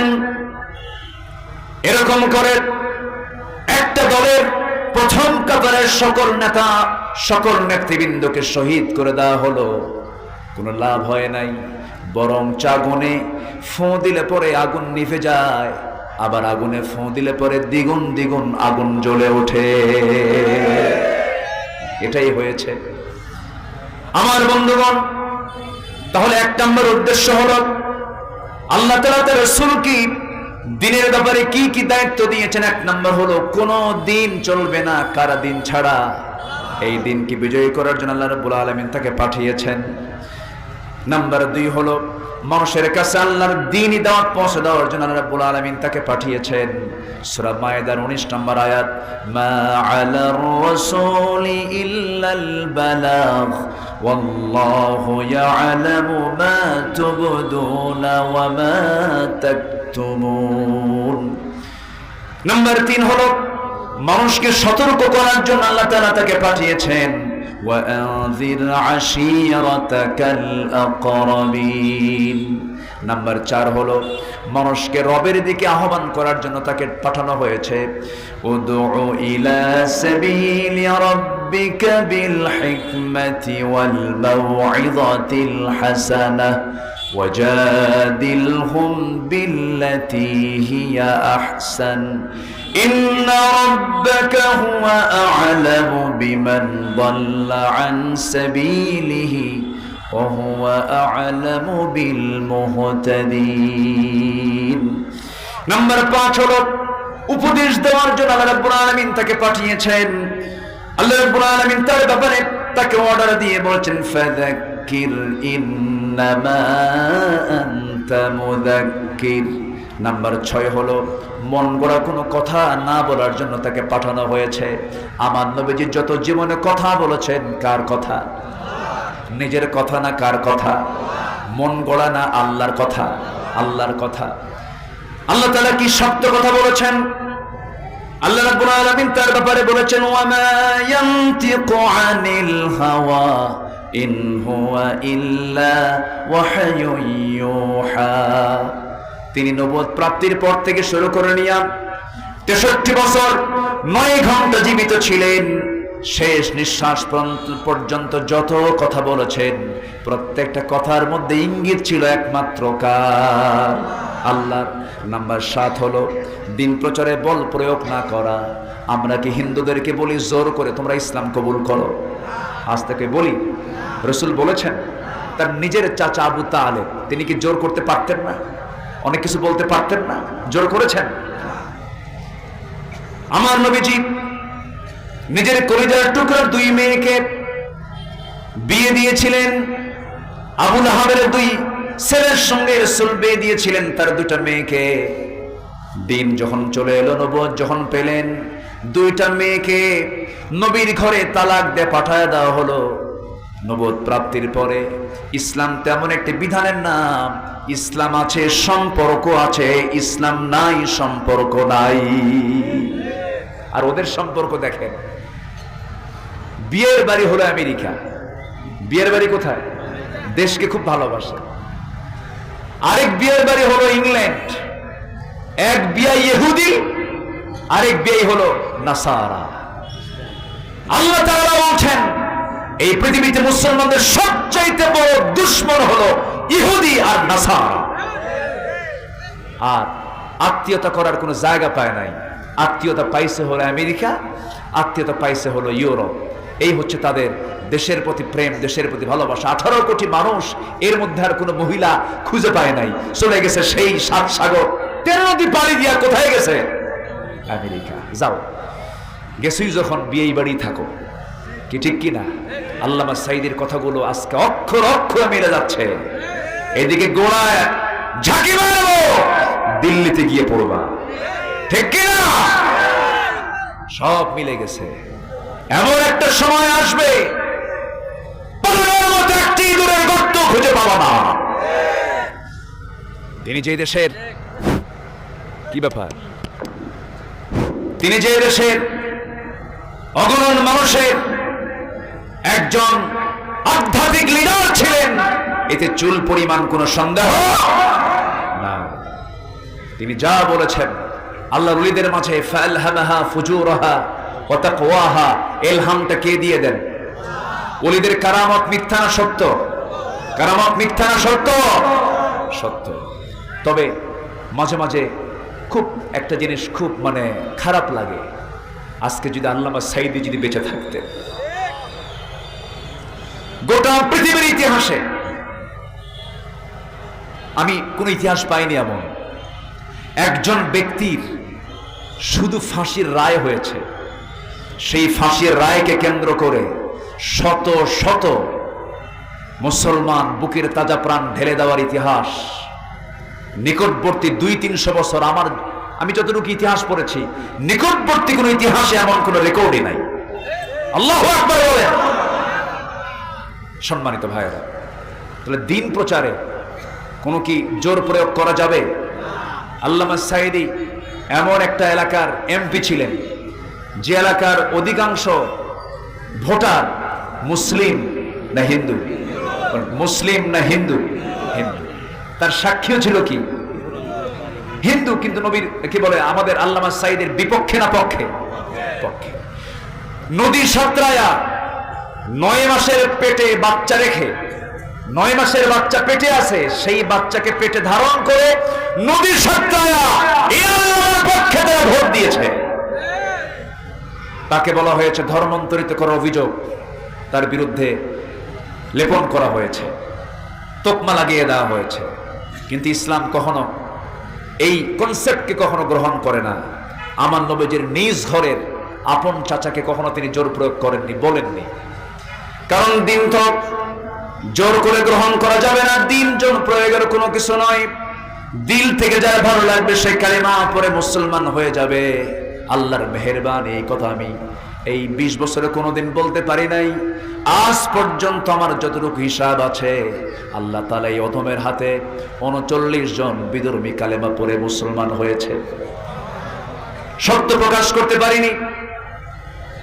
মিজান আজহারি কি গত এই তো 10-15 দিন আগে মালয়েশিয়া প্রোগ্রাম ছিল, ভাই আমাকে বললেন, ভাইজান আমি দেশ থেকে পালাতে বাধ্য হয়েছি, দেশ থেকে আসতে বাধ্য হয়েছি। আমাকে আসতে বাধ্য করেছে 1 নাম্বার কারণ হলো একটা মাহফিলে 8 জন একসঙ্গে কালেমা পড়ে মুসলমান হয়েছিল। এটা ছিল তাদের চোখে বড় একটা অপরাধ। এই অপরাধে আমাকে অপরাধী সাব্যস্ত করে আমাকে বাধ্য করেছে বাইরে আসতে। আমি গিয়েছি, আমি চলে আসছি। আমার বন্ধুগণ, আমরা তো কোনো হিন্দু বাড়িতে গিয়ে হানা দেই না, বরং আমরা মন্দির পাহারা দেই, ঠিক কিনা? আমরা মন্দির পাহারা দেই। আর নিকটবর্তী আপনি ভারতের দেশে, ভারতে চলে যান, তারা মসজিদ পাহারা দেয় না, ভাঙ্গে। তারা ভাঙ্গে, আমরা গড়ি। আমরা কোনো মন্দিরে কোনোদিন আঘাত হানি নাই কোনোদিন। কোন হিন্দু ভাইকে আমরা বলি না, ভাই কালেমা যদি না পড়িস তোর খবর আছে, এমন কথা ইসলাম কখনো বলতে পারো না। কারণ আল্লাহ রাব্বুল আলামিন বলে দিয়েছেন রাসূলকে, লা ইকরাহা ফিদ্দিন, দ্বীনের ব্যাপারে কোনো জবরদস্তি নাই।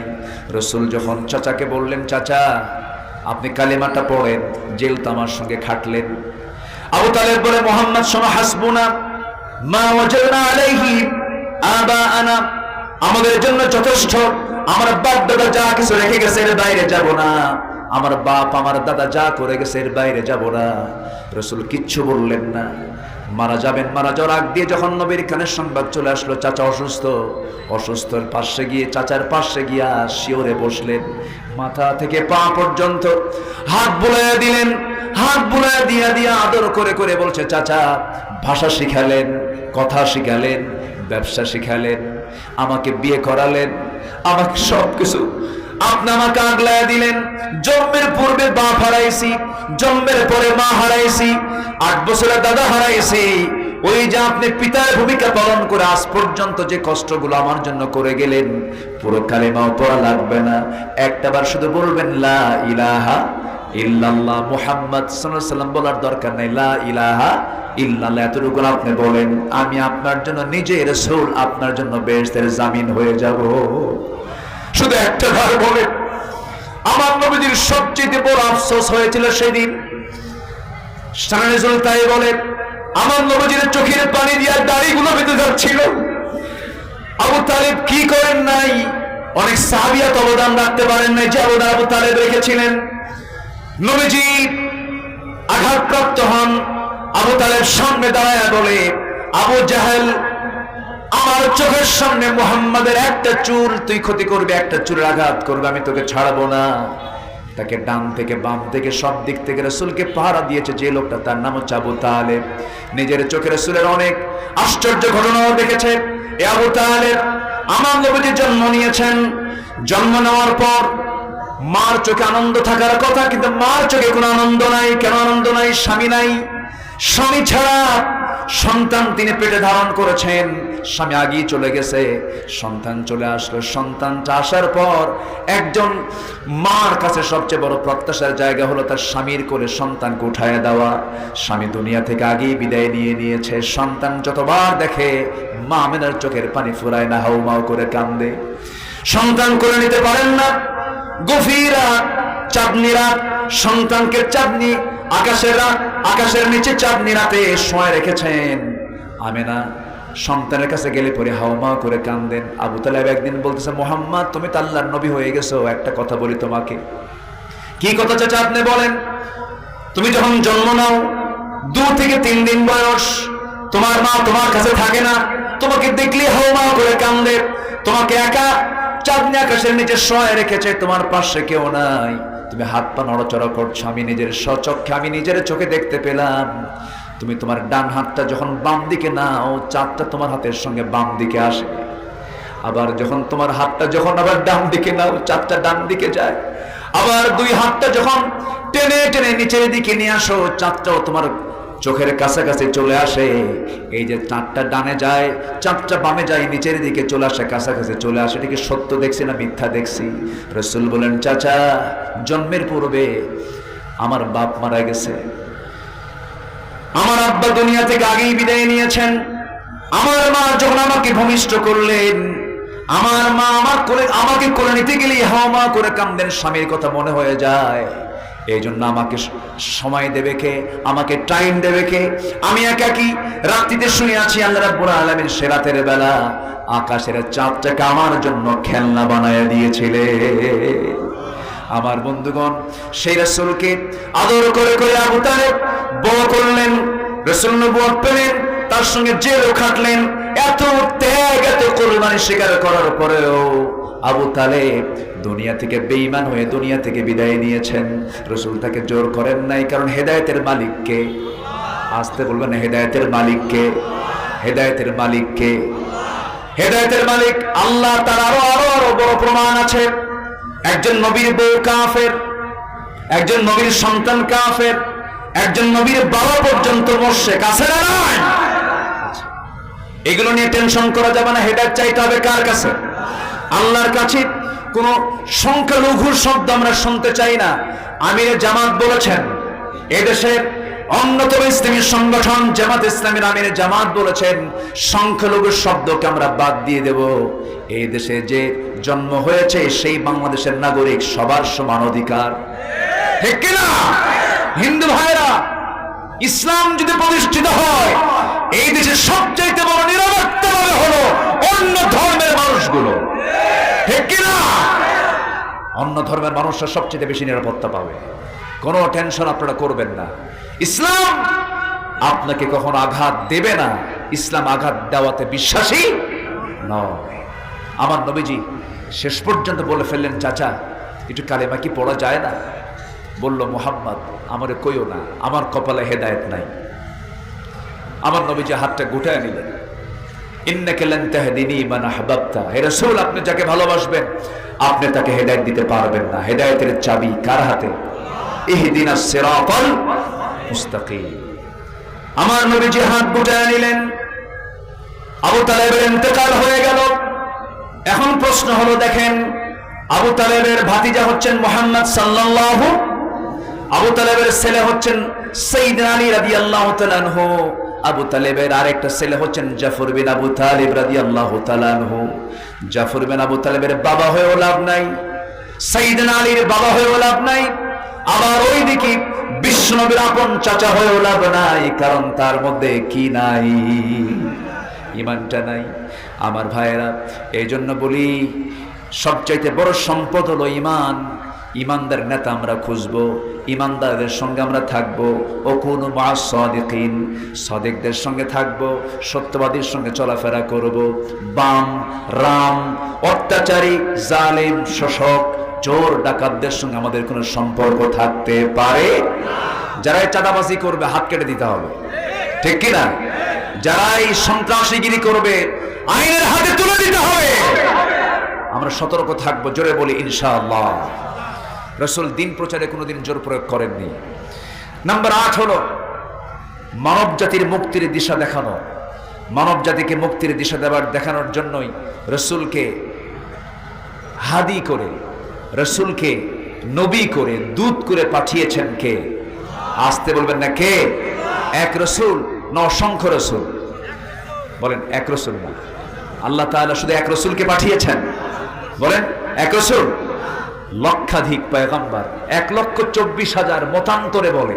তো মতান্তরে তো 1 লাখ ডিফারেন্স হয় না, আমাদের সংখ্যা বলার দরকার নেই। আমাদের সঙ্গে অসংখ্য পয়গম্বর ওয়ায়াকতুলুনা নাবিয়্যিনা বিগাইরি হক।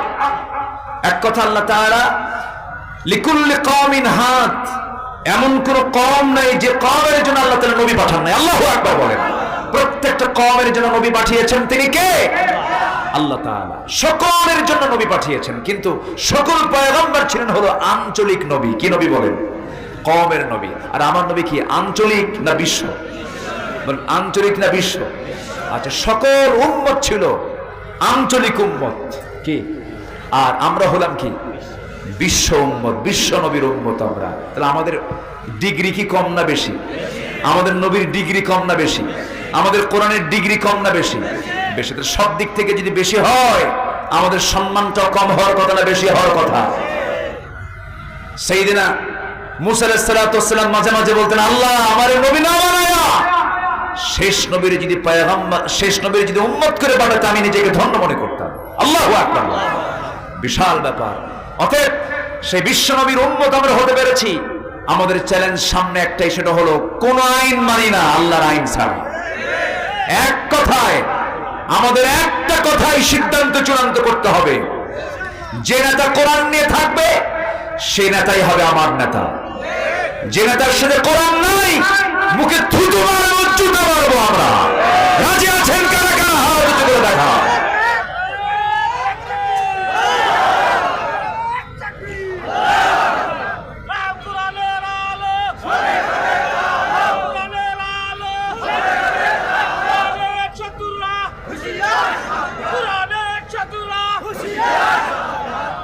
আল্লাহ কবুল করুন। জোরে বলি আল্লাহুম্মা আমিন। আরো জোরে আল্লাহুম্মা আমিন। সম্মানিত ভাইয়েরা, আজকের মাহফিল অনেক মা বোন মন হয়ে আসছে না? মা বোনরা আসছে। মেয়েদের অবদান ইসলামে আছে না নাই? উহুদের ময়দানে শুধু পুরুষ ছিল না, মহিলাও ছিল। এই ছাত্র বৈষম্য বিরোধী আন্দোলনে যারা দুনিয়া থেকে বিদায় নিয়েছে, এর মধ্যে মহিলাও আছে না নাই? আসতে বলবেন না, আছে না নাই? শুধু মাদের ব্যাপারে, বোনদের ব্যাপারে শুধু আমরা একটা কথা বলবো, মেহেরবানি করে আন্দোলন করেন, সংগ্রাম করেন, ডাক্তার হন, ইঞ্জিনিয়ার হন, অফিসে বসেন, সব কিছু করেন, সমস্যা নাই।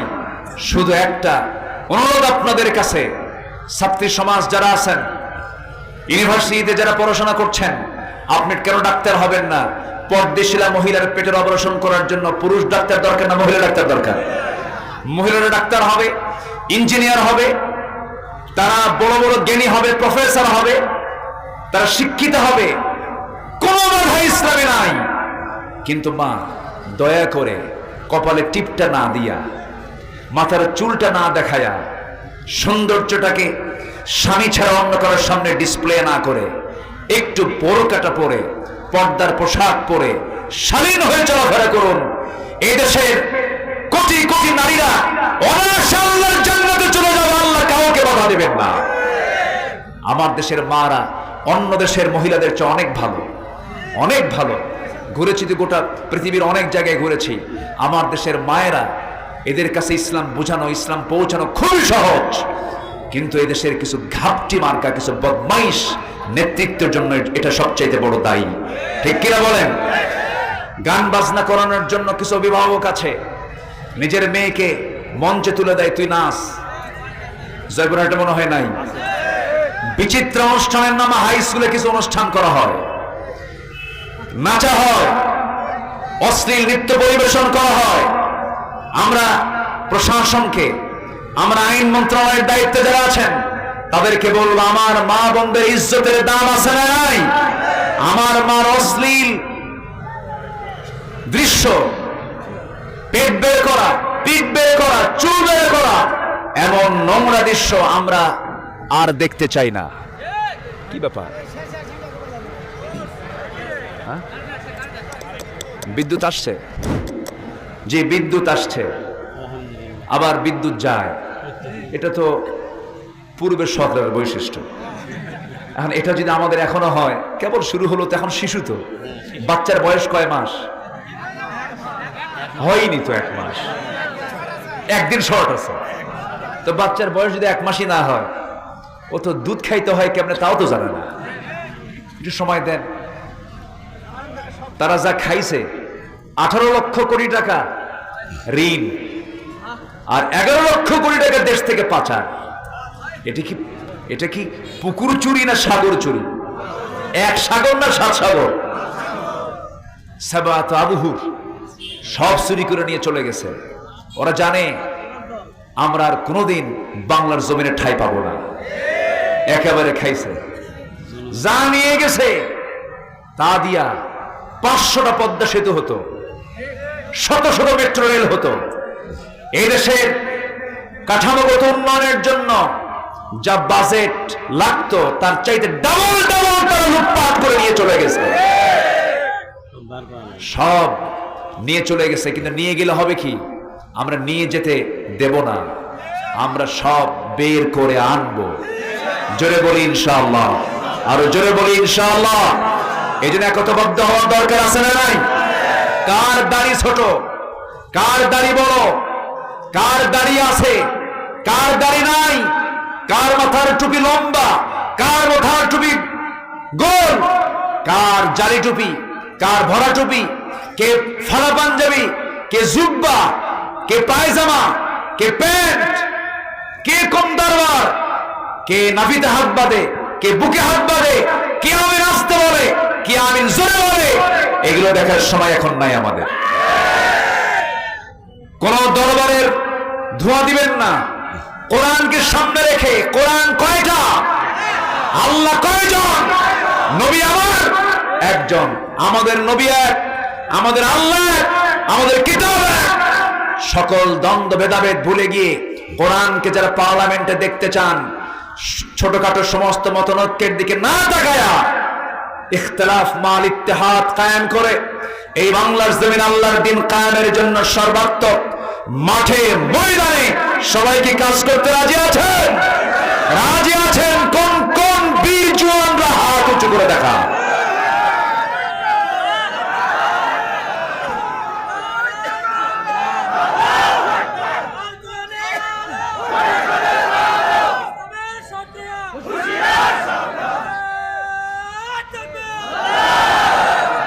আল্লাহ কবুল করুন, জোরে বলি আল্লাহুম্মা আমিন।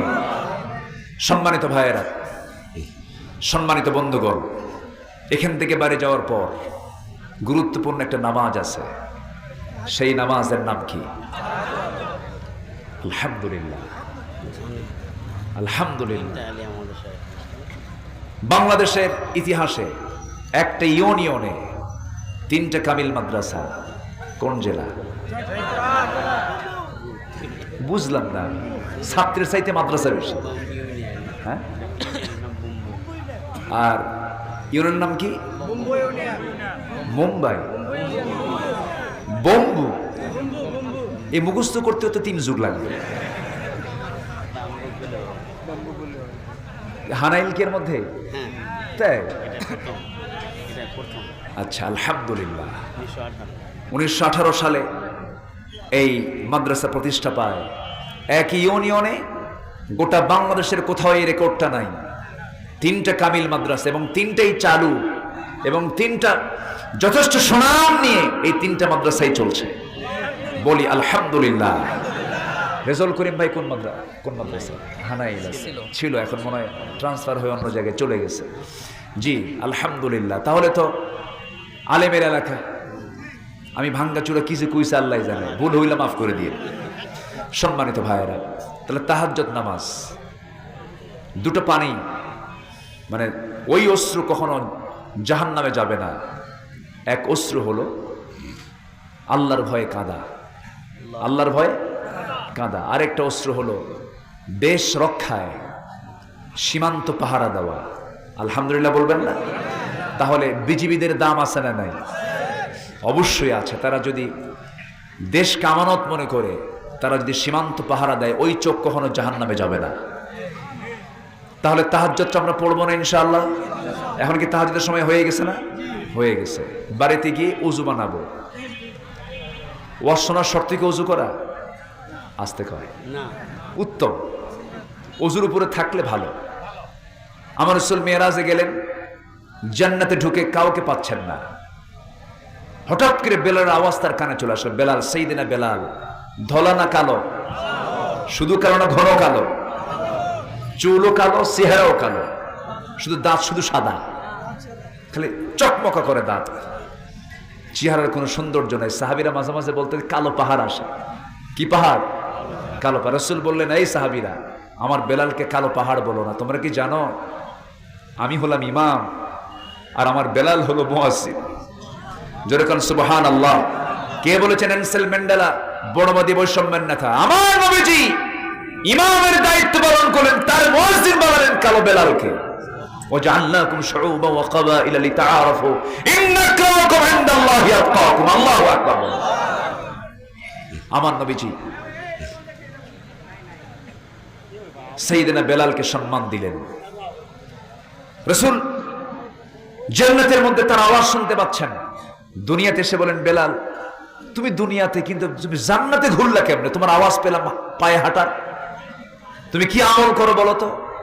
সাইয়েদনা বেলাল বলেন, হুজুর ওযু করি, নামাজ পড়ি, আমি ওযু ছাড়া কখনো থাকি না, যখন আমার ওযু যায় ওযু বানায় নিই, 2 রাকাত নামাজ পড়ি। জোরে বলি সুবহানাল্লাহ। এই আমলটাকে আমরা করব, জোরে বলি ইনশাআল্লাহ, আরো জোরে বলি ইনশাআল্লাহ। আমাদের নাগরিক হতে হবে আদর্শ নাগরিক। 1 নম্বর আদর্শ নাগরিকের চরিত্র হবে নামাজি না বেনামাজি? আপনি নামাজি হবেন না, এই রাষ্ট্রের আপনি হক নষ্ট করছেন। একটা আদর্শ দেশের আদর্শ নাগরিক হতে হলে প্রথম শর্ত হলো কয় ওয়াক্ত নামাজ? 5 ওয়াক্ত নামাজ আমরা কেউ ছাড়বো না। রাজি আছেন কারা কারা? হাত উঁচু করে দেখা।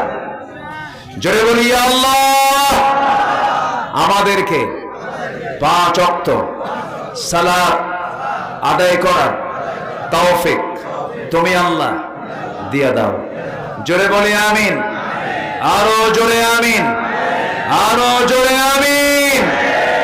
হাত নামান। বাড়ির বউ কাউকে দেখাবেন না। বাড়ির বউ পাবলিকের না স্বামীর? পাবলিক করে এমন স্বামী আছে না নাই? বউ কি পাবলিক না পার্সোনাল?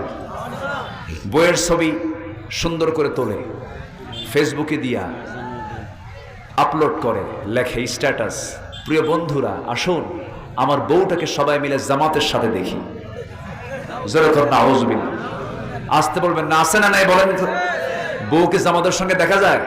বউ দেখবে কয়জন? কার বউ? ভালো করে কন, কার বউ? নিজের বউ না অন্যের বউ? নিজের বউ। অন্যের বউ দেখা কি? আসতে কয়। অনেক কিছু আরাম। আরাম না হারাম? আরো জোরে, আরো জোরে। শালিকে দেখা যাবে, শালিকে আজ থেকে শালিকে দেখা যাবে। শালিকে দেখা কি? কিচ্ছু কয় না, কোন জোরে কোন? হারাম। আচ্ছা, শালার বউ, শালা বিয়া করে নাই, শালার বউ দেখতে যায় এমন দুলাভাই আছে না নাই? এটা কি সুন্নতে মুআক্কাদা? আসতে কয়। শালাকে বলে তুই কি বউ বুঝিস কিছু? বউ কেমন কি আমার তো অভিজ্ঞতা আছে, দেখছেন কত বড় লুচ্চা আছে না নাই? বউ দেখবে, বিয়ে করার জন্য বউয়ের পাত্রী দেখতে যাবে, মানে পাত্রী নির্বাচন করার জন্য দেখতে যাবে, ছেলে নিজে না ছেলের বাবা যাবে? ছেলের দুলাভাই যাবে? কে যাবে? ছেলে নিজে দেখবে। দুলাভাইও জায়েজ নাই, বাবাও জায়েজ নাই। এগুলো ভুল করে। আবার কিছু নামাজিও আছে, শালি নিয়ে ঘোরে, বউ নিয়ে ঘোরে না। বউ তো পুরাতন। শালিকে বলে ও হোন্ডা, হোন্ডায় চড়ায়। শালি মনে মনে চিন্তা করে যে কোনোদিন এই মেলা দেখি নাই, গোপীনাথের মেলা দেখি নাই। হুজুর কিন্তু সব খবর রাখে। তো গোপীনাথের মেলায় দুলাভাই যখন অফার করছে, এই চান্স তো জীবনে নাও আসতে পারে, যাই। হোন্ডায় চড়ছে, লজ্জাও পায়, দুলাভাই মানুষ। তো পিছনে উঠে চিন্তা করে গায়ের সঙ্গে গা লাগালে কেমন হয়, এটা তো উচিত না। তো গাটা না লাগাইয়া মাঝখানে একটা ফাঁকা রাখছে যেন গা না লাগে, পিছনে শক্ত করে ধরে আছে। দুলাভাই এমন আরাম পাচ্ছে না, আছে না? আছে না? সামনে যায় এমন ব্রেক মারে, এক ব্রেকে গ্যাপ পূরণ। আছে না নাই? শালি মারা গেছে, দাফন করতে হবে। তো শালির কবরে নামছে হলো দুলাভাই। হুজুর দেখে কয় লা হাওলা ওয়ালা কুওয়াতা ইল্লা বিল্লাহ। এই তুমি নামছো কেন? তোমার নাম হারাম। দুলাভাই মনে মনে করে সারা জীবন তাজা শালি হুন্ডা নিয়ে ঘুরলাম, কোনো ফতুয়া নাই, মরার পরে মরে গেছে শালি, এখন কয় হারাম। সম্মানিত ভাইয়েরা, আমাদের ভালো হওয়ার সময় আমরা এখন পেয়েছি। বোরকা পরলে কেউ আর বলবে না জঙ্গির পোশাক, মাথায় টুপি পরলে কেউ বলবে না এটা জঙ্গির টুপি, দাড়ি রাখলে বলে আমাদের কেউ আর বাধা দেবে না। বহু লটর ফটর করেছ, বহু ষড়যন্ত্র করেছ, ভালো হও, ভালো হও, নচেত এই জাতি তোমাদের কাউকে ক্ষমা করবে না। এই রাসূলুল্লাহর মাথার টুপি কুকুরের মাথায় চড়িয়ে দিয়েছিল। কিছু নাস্তিকের বাচ্চা এখনো আছে না নাই? নিঝুম মজুমদার গা ঢাকা দিয়ে বসে আছে। নিঝুম মজুমদার আল্লামা সাঈদী কিনে বাজে কথা বলেছে। নিঝুম মজুমদার কোথায় আছে খুঁজে বের করতে হবে। সম্মানিত ভাইয়েরা, এরকম শত শত নাস্তিকের তালিকা এখন আমরা করব। নাস্তিকদের আল্লাহ সহ্য করেন না, ইমানদার সহ্য করতে পারে না। লেখার শক্তি আল্লাহ তোমাকে দিয়েছে, তসলিমা নাসরিনের মতো লেখা বাদ দিয়ে দাও, নাস্তিক হুমায়ুন আজাদের মতো লেখা বাদ দিয়ে দাও। লেখো মতিউর রহমান মল্লিকের মতো, লেখো কবি আল মাহমুদের মতো, লেখো জাতীয় কবি নজরুল ইসলামের মতো। আল্লাহ তোমাকে নিয়ামতে ধন্য করেছেন। বাম রামের চিন্তা মাথায় এনে লিখবো, ওই হাত আমরা ভেঙে চুরে চুরমার করে দেব। ফেসবুক স্ট্যাটাস দিতে সাবধান হয়ে যাবা। ফেসবুক একটা গুরুত্বপূর্ণ প্ল্যাটফর্ম, এই প্ল্যাটফর্মকে তোমরা প্রশ্নবিদ্ধ করবা না, তাদেরকে আমরা সতর্ক করে দিচ্ছি। আমরা মাফ করতে জানি, কিন্তু অন্যায়কে ক্ষমা করতে জানি না। আল্লাহ আমাদের সবাইকে বোঝার তৌফিক দান করুন। জোরে বলি আল্লাহুম্মা আমিন। আজ আমি তৃপ্তি ভরে নাম ধরে কিছু কথা বলতে পেরেছি, এই সুযোগ দিয়েছেন কে? আসতে বলবেন না কে? প্রত্যেক রাতে, প্রত্যেক দিন সকালবেলা আমি যখন বাড়ি থেকে মাহফিলের উদ্দেশ্যে বের হতাম, বউকে বলতাম, বউ আমার চললাম তো, কি যে হয় আল্লাহই জানে, কোন যে কোন মামলায় পড়ে, যে আগামী 8 তারিখও মামলার হাজিরা আছে। এমন চাকরি দিছিল আমারে, বিদেশে যাব কখন টেনশন, ঘুরবো কখন টেনশন, এমন মামলা 18 কোটি মামলা, 18 কোটি দেশের নাগরিকের বিরুদ্ধে মামলা হয়েছিল। দেশটা বানিয়েছিল কারাগার। তাই আমরা দেখেছি 8 তারিখে মামলার হাজিরা আছে। তো বললো, উকিল সাহেব বললো আপনার না আসলেও হবে। বললাম যে কেন? এটা কি বলবেন আপনি, যা বলবেন তাই করে দেব। তাই বললাম যে না, একটু যাই, একটু সাক্ষাৎ করে আসি। বোঝেন নাই? একটু সাক্ষাৎ করে আসি, একটু দেখা সাক্ষাৎ হয় না বহুদিন, সাক্ষাৎটা করে আসি। হামজার মামলা থেকে তাকে অব্যাহতি দেওয়া হয়েছে, আলী হাসান ওসামার মামলা অব্যাহতি হয়েছে, তারপরে গুনবীর মামলা অব্যাহতি হয়েছে, হারুন ইজহারের মামলা অব্যাহতি হয়েছে। হাফিজাহুল্লাহ, আল্লাহ তাদেরকে হেফাজত করুন। জোরে বলি আল্লাহুম্মা আমিন। এবং ওই কাউন্টার টেররিজমের যে মামলার আসামি হারুন ইজহার, আলী হাসান ওসামা, হামজা, এরা যে মামলার আসামি ছিল, ওই মামলার আমিও আসামি ছিলাম। ওই একই মামলায় আমাকে আসামি করা হয়েছিল। সম্মানিত ভাইয়েরা, এরা মামলা দিয়ে দিয়ে চেষ্টা করেছিল যে এদের মুখকে বন্ধ করতে পারবো আমরা, কিন্তু না, আল্লাহ শোনেন নাই। আপনি পানিকে, তেলকে আপনি যতই চেষ্টা করেন পানির নিচে রাখার জন্য পারবেন না। তেল পানির নিচে না, পানির উপরে। কারণ তেল বানাতে অনেক ঘানি, অনেক কষ্ট করে তেল বানাতে হয়েছে। তেল কখনো পানির নিচে থাকতে পারে, হক কখনো বাতিলের নিচে চাপা থাকতে পারে। আল্লাহ মুহূর্তের মধ্যে সবকিছুর ফায়সালা করে দিয়েছেন। এখন আমরা দেশ গড়ব কি দিয়া? আস্তে দেশ গড়ব কি দিয়া? কোরআন কি কোনো কারো বাপের, কারো স্বামীর, কারো নেতা, কোন নেতা? কোরআন কার? কোরআন কার? আকাশ কার? জমিন কার? সূর্য কার? চন্দ্র কার? অতএব কোরআন এসেছে কার কাছ থেকে? অতএব শান্তি আসবে একমাত্র এই কোরআন দিয়েই। কোরআনের শাসন বাংলার জমিন আমরা চাই। সবাই চান তো ইনশাআল্লাহ? আর তো জঙ্গিবাদের গালি নাই, আর তো যুদ্ধবাদের গালি নাই, সন্ত্রাসীর গালি নাই। আমরা এখন কোরআনটাকে আমরা চাই। যারা চাবে না সে যে দলেরই হোক না কেন সেই ইসলামের দুশমন। আল্লাহ সবাইকে বোঝার তৌফিক দান করো। আমি আমার কথা আর বাড়াবো না, যতটুকুন হয়েছে আমরা বলে ফেলি আলহামদুলিল্লাহ। দোয়া না করে কেউ যাবেন? আমরা সবাই দোয়া করে যাবো, নামাজের মতো করে বসি। এটা নামাজের মতো করে বসি। 3 বছর আমি আসতে পারিনি এই জায়গায়। কয় বছর? 3 বছর আসতে পারিনি। আল্লাহ পাক আসার সুযোগ করে দিয়েছেন, আলহামদুলিল্লাহ বলেন। আল্লাহ তুমি মাহফিল কমিটির উপরে বরকত নাজিল করো, সবাইকে তুমি দ্বীনের জন্য কবুল করো। ঢালকির প্রত্যেকটা ঘরকে তুমি ইসলামের দুর্গ বানায় দাও। হ্যাঁ, আচ্ছা দেখা যাক, আপনারা বসেন, নামাজের মতো করে বসেন। ও আচ্ছা, মাহফিলটা মসজিদের না?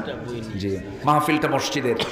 আপনারা কি দিয়েছেন জানি না মসজিদের জন্য। মসজিদ মানে অ্যাপ্লিকেট হয়ে আছে, প্রার্থী হয়ে আছে। মসজিদটা কার ঘর?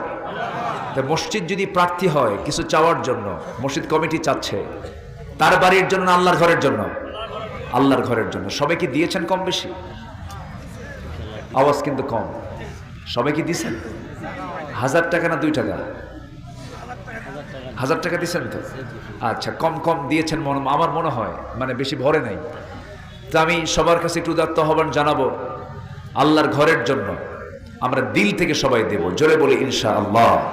একটু 12টার আগে দিছে তো, এখন দিলে পরে ডাবল সওয়াব পাওয়া যাবে। একটু চাদরটা দেন, যদি কেউ 2, 4, 5, 10 টাকা আবার নতুন করে দেয়, নিয়ত করবেন আগে, সন্তান অবাধ্য অনুগত হবে। এরপরে আপনি অসুস্থ, সুস্থ হবে। আপনি যে কোনো সমস্যার জন্য আপনি একটু নিয়ত করবেন। নিয়ত করব আমরা, কবুল করবেন কে? আল্লাহ তাআলা। এখানে মুসাফির আছেন, এখানে আলেম ওলামা আছেন। দোয়া ব্যর্থ হবে না। দোয়া কি ব্যর্থ হয়? দোয়া ব্যর্থ হয় না। আমরা একটু বেশি ব্যস্ত হয়ে পড়ি, এই জন্য আমরা অস্থির হয়ে পড়ি না। আল্লাহ অবশ্যই দোয়া কবুল করবেন। যাচ্ছে ব্যাগ, চাদর যাচ্ছে, আমরা সবাই জিকিরের তালে তালে যে যা পারি জোরে বলি আমরা ইনশাআল্লাহ দেব। জোরে বলি ইনশাআল্লাহ। জিকির করি সুবহানাল্লাহ।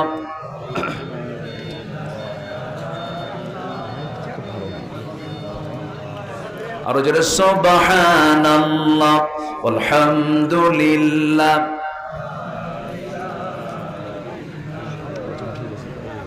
আরো জোরে সুবহানাল্লাহ। সিলেকশন করবো, মাঠে উঠবো। টাইম সিলেকশন করবো, মাঠে উঠবো, 11টা শেষ করবো। আলহামদুলিল্লাহ। জি, আপনাদের অনেক ধৈর্য।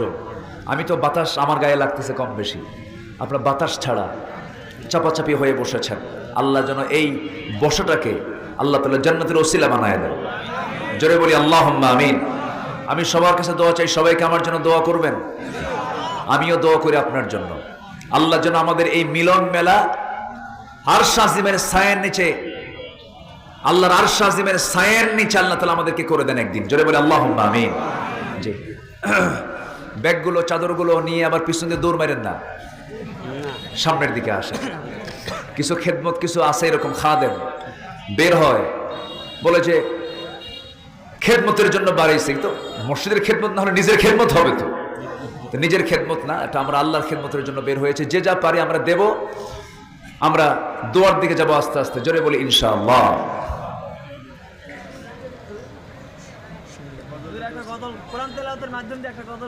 গজল শুনবেন? আপনার আগ্রহ আছে? সবার কি আগ্রহ আছে এখনো? আল্লাহু আকবার। 3 বছরের জিন। আমি তো গজল আগে একটু গাইতাম, এখন ভুলেই গেছি, পারি না ওরকম করে। দেখি, দেখা যাক, দেখে কি পারা যায়। পৃথিবী আমার আসল ঠিকানা নয়। শোনাবো? আসলে কি আমার আসল ঠিকানা এটা? পৃথিবী আমার আসল ঠিকানা নয়। মরণ একদিন মুছে দেবে সকল রঙিন পরিচয়।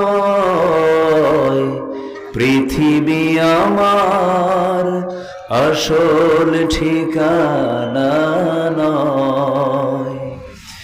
মিছে মানুষের বন্ধন, মিছে মায়া স্নেহ প্রীতি ক্রন্দন, মিছে দুদিনের রংধনু সাত রং মিছে দুদিনের অভিনয়।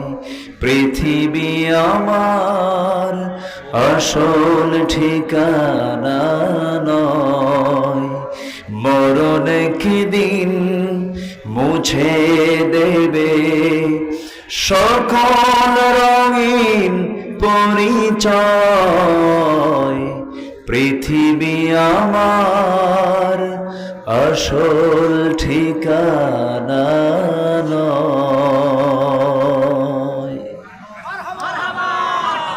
আমাদের সকালটা যেন আমল দিয়ে ভরপুর হয়ে যায়, আমাদের সন্ধ্যাটা যেন আমল দিয়ে ভরপুর হয়ে যায়। জোরে বলি আল্লাহুম্মা আমিন। আল্লাহ আমার রব, এই রবি আমার সব। আল্লাহ আমার রব, এই রবি আমার সব। দমে দমে তনু মনে তারি অনুভব। আল্লাহ আমার রব, এই রবি আমার সব। তোমার মদদ পেলে আমি আর না কিছু চাই, তোমার প্রেমের অনল আমি কি দিয়ে নে ভাই। যার হয়েছ তুমি তার নেই যে পরাভব, নেই যে পরাভব। সবাই বলি আল্লাহ আমার রব, আবার আল্লাহ আমার রব। দমে দমে তনু মনে তারি অনুভব। আল্লাহ আমার রব, এই রবি আমার সব। আল কোরআনের পথ, এই পথই আসল পথ। অন্য পথে অন্য মতে নেই যে রহমত। আল্লাহ আমার রব, এই রবি আমার সব। ঠিক আছে, একটু ভুইলাম বাঙ্গা চুড়া, যা হয়েছে। হ্যাঁ, আরেকটা এলোকে কবর ধারে আধার চিড়ে চিনিস না কি রে ওকে ও মা আমেনার কোল জোড়ে চাঁদ জানিস না কি রে। এলোকে কবর ধারে আধার চিড়ে চিনিস না কি রে। লোকটাকে মুহাম্মদ সাল্লাল্লাহু আলাইহি ওয়াসাল্লাম। আল্লাহ কবুল করুন, জোরে বলে আমিন। সব গজল ভুলে গেছি, বলি না তো, যা হয়েছে। আসেন আমরা এখন দোয়া করি, আমরা আল্লাহর কাছে চাই। আমরা চাইবো কার কাছে? আপনি দোয়া করে দেন, আপনি করেন। মুসাফির আল্লাহ এই করো না, মুসাফির। আপনি কেউ আসেন, আমি দোয়া করব। সবাই বলি সুবহানাকাল্লাহুম্মা ওয়া বিহামদিকা আশহাদু আল্লা ইলাহা ইল্লা আনতা আস্তাগফিরুকা ওয়া আতুবু ইলাইকা। সবাই বলি ইয়া আল্লাহ, আমার জীবনের সগীরা কবীরা ছোট বড় সব গুনাহ তুমি আল্লাহ মাফ করে দাও। জোরে বলি ইয়া রাব্বাল আলামিন। আর মনে মনে আমরা সবচেয়ে বেশি মাথায় আনবো আমাদের প্রিয় নবী মুহাম্মদ সাল্লাল্লাহু। দুরূদ পড়ব আমরা কম না বেশি? এই আমলগুলো কমানো দরকার না বাড়ানো দরকার? আমার এই হাতের যে আঙ্গুলগুলো আছে, আঙ্গুলগুলোতে থাকবে কার জিকির? বলেন কার জিকির? তসবিতে জিকির না হাতের? বলেন কোথায়? তসবিতে না হাতে? তসবিটা দেখানো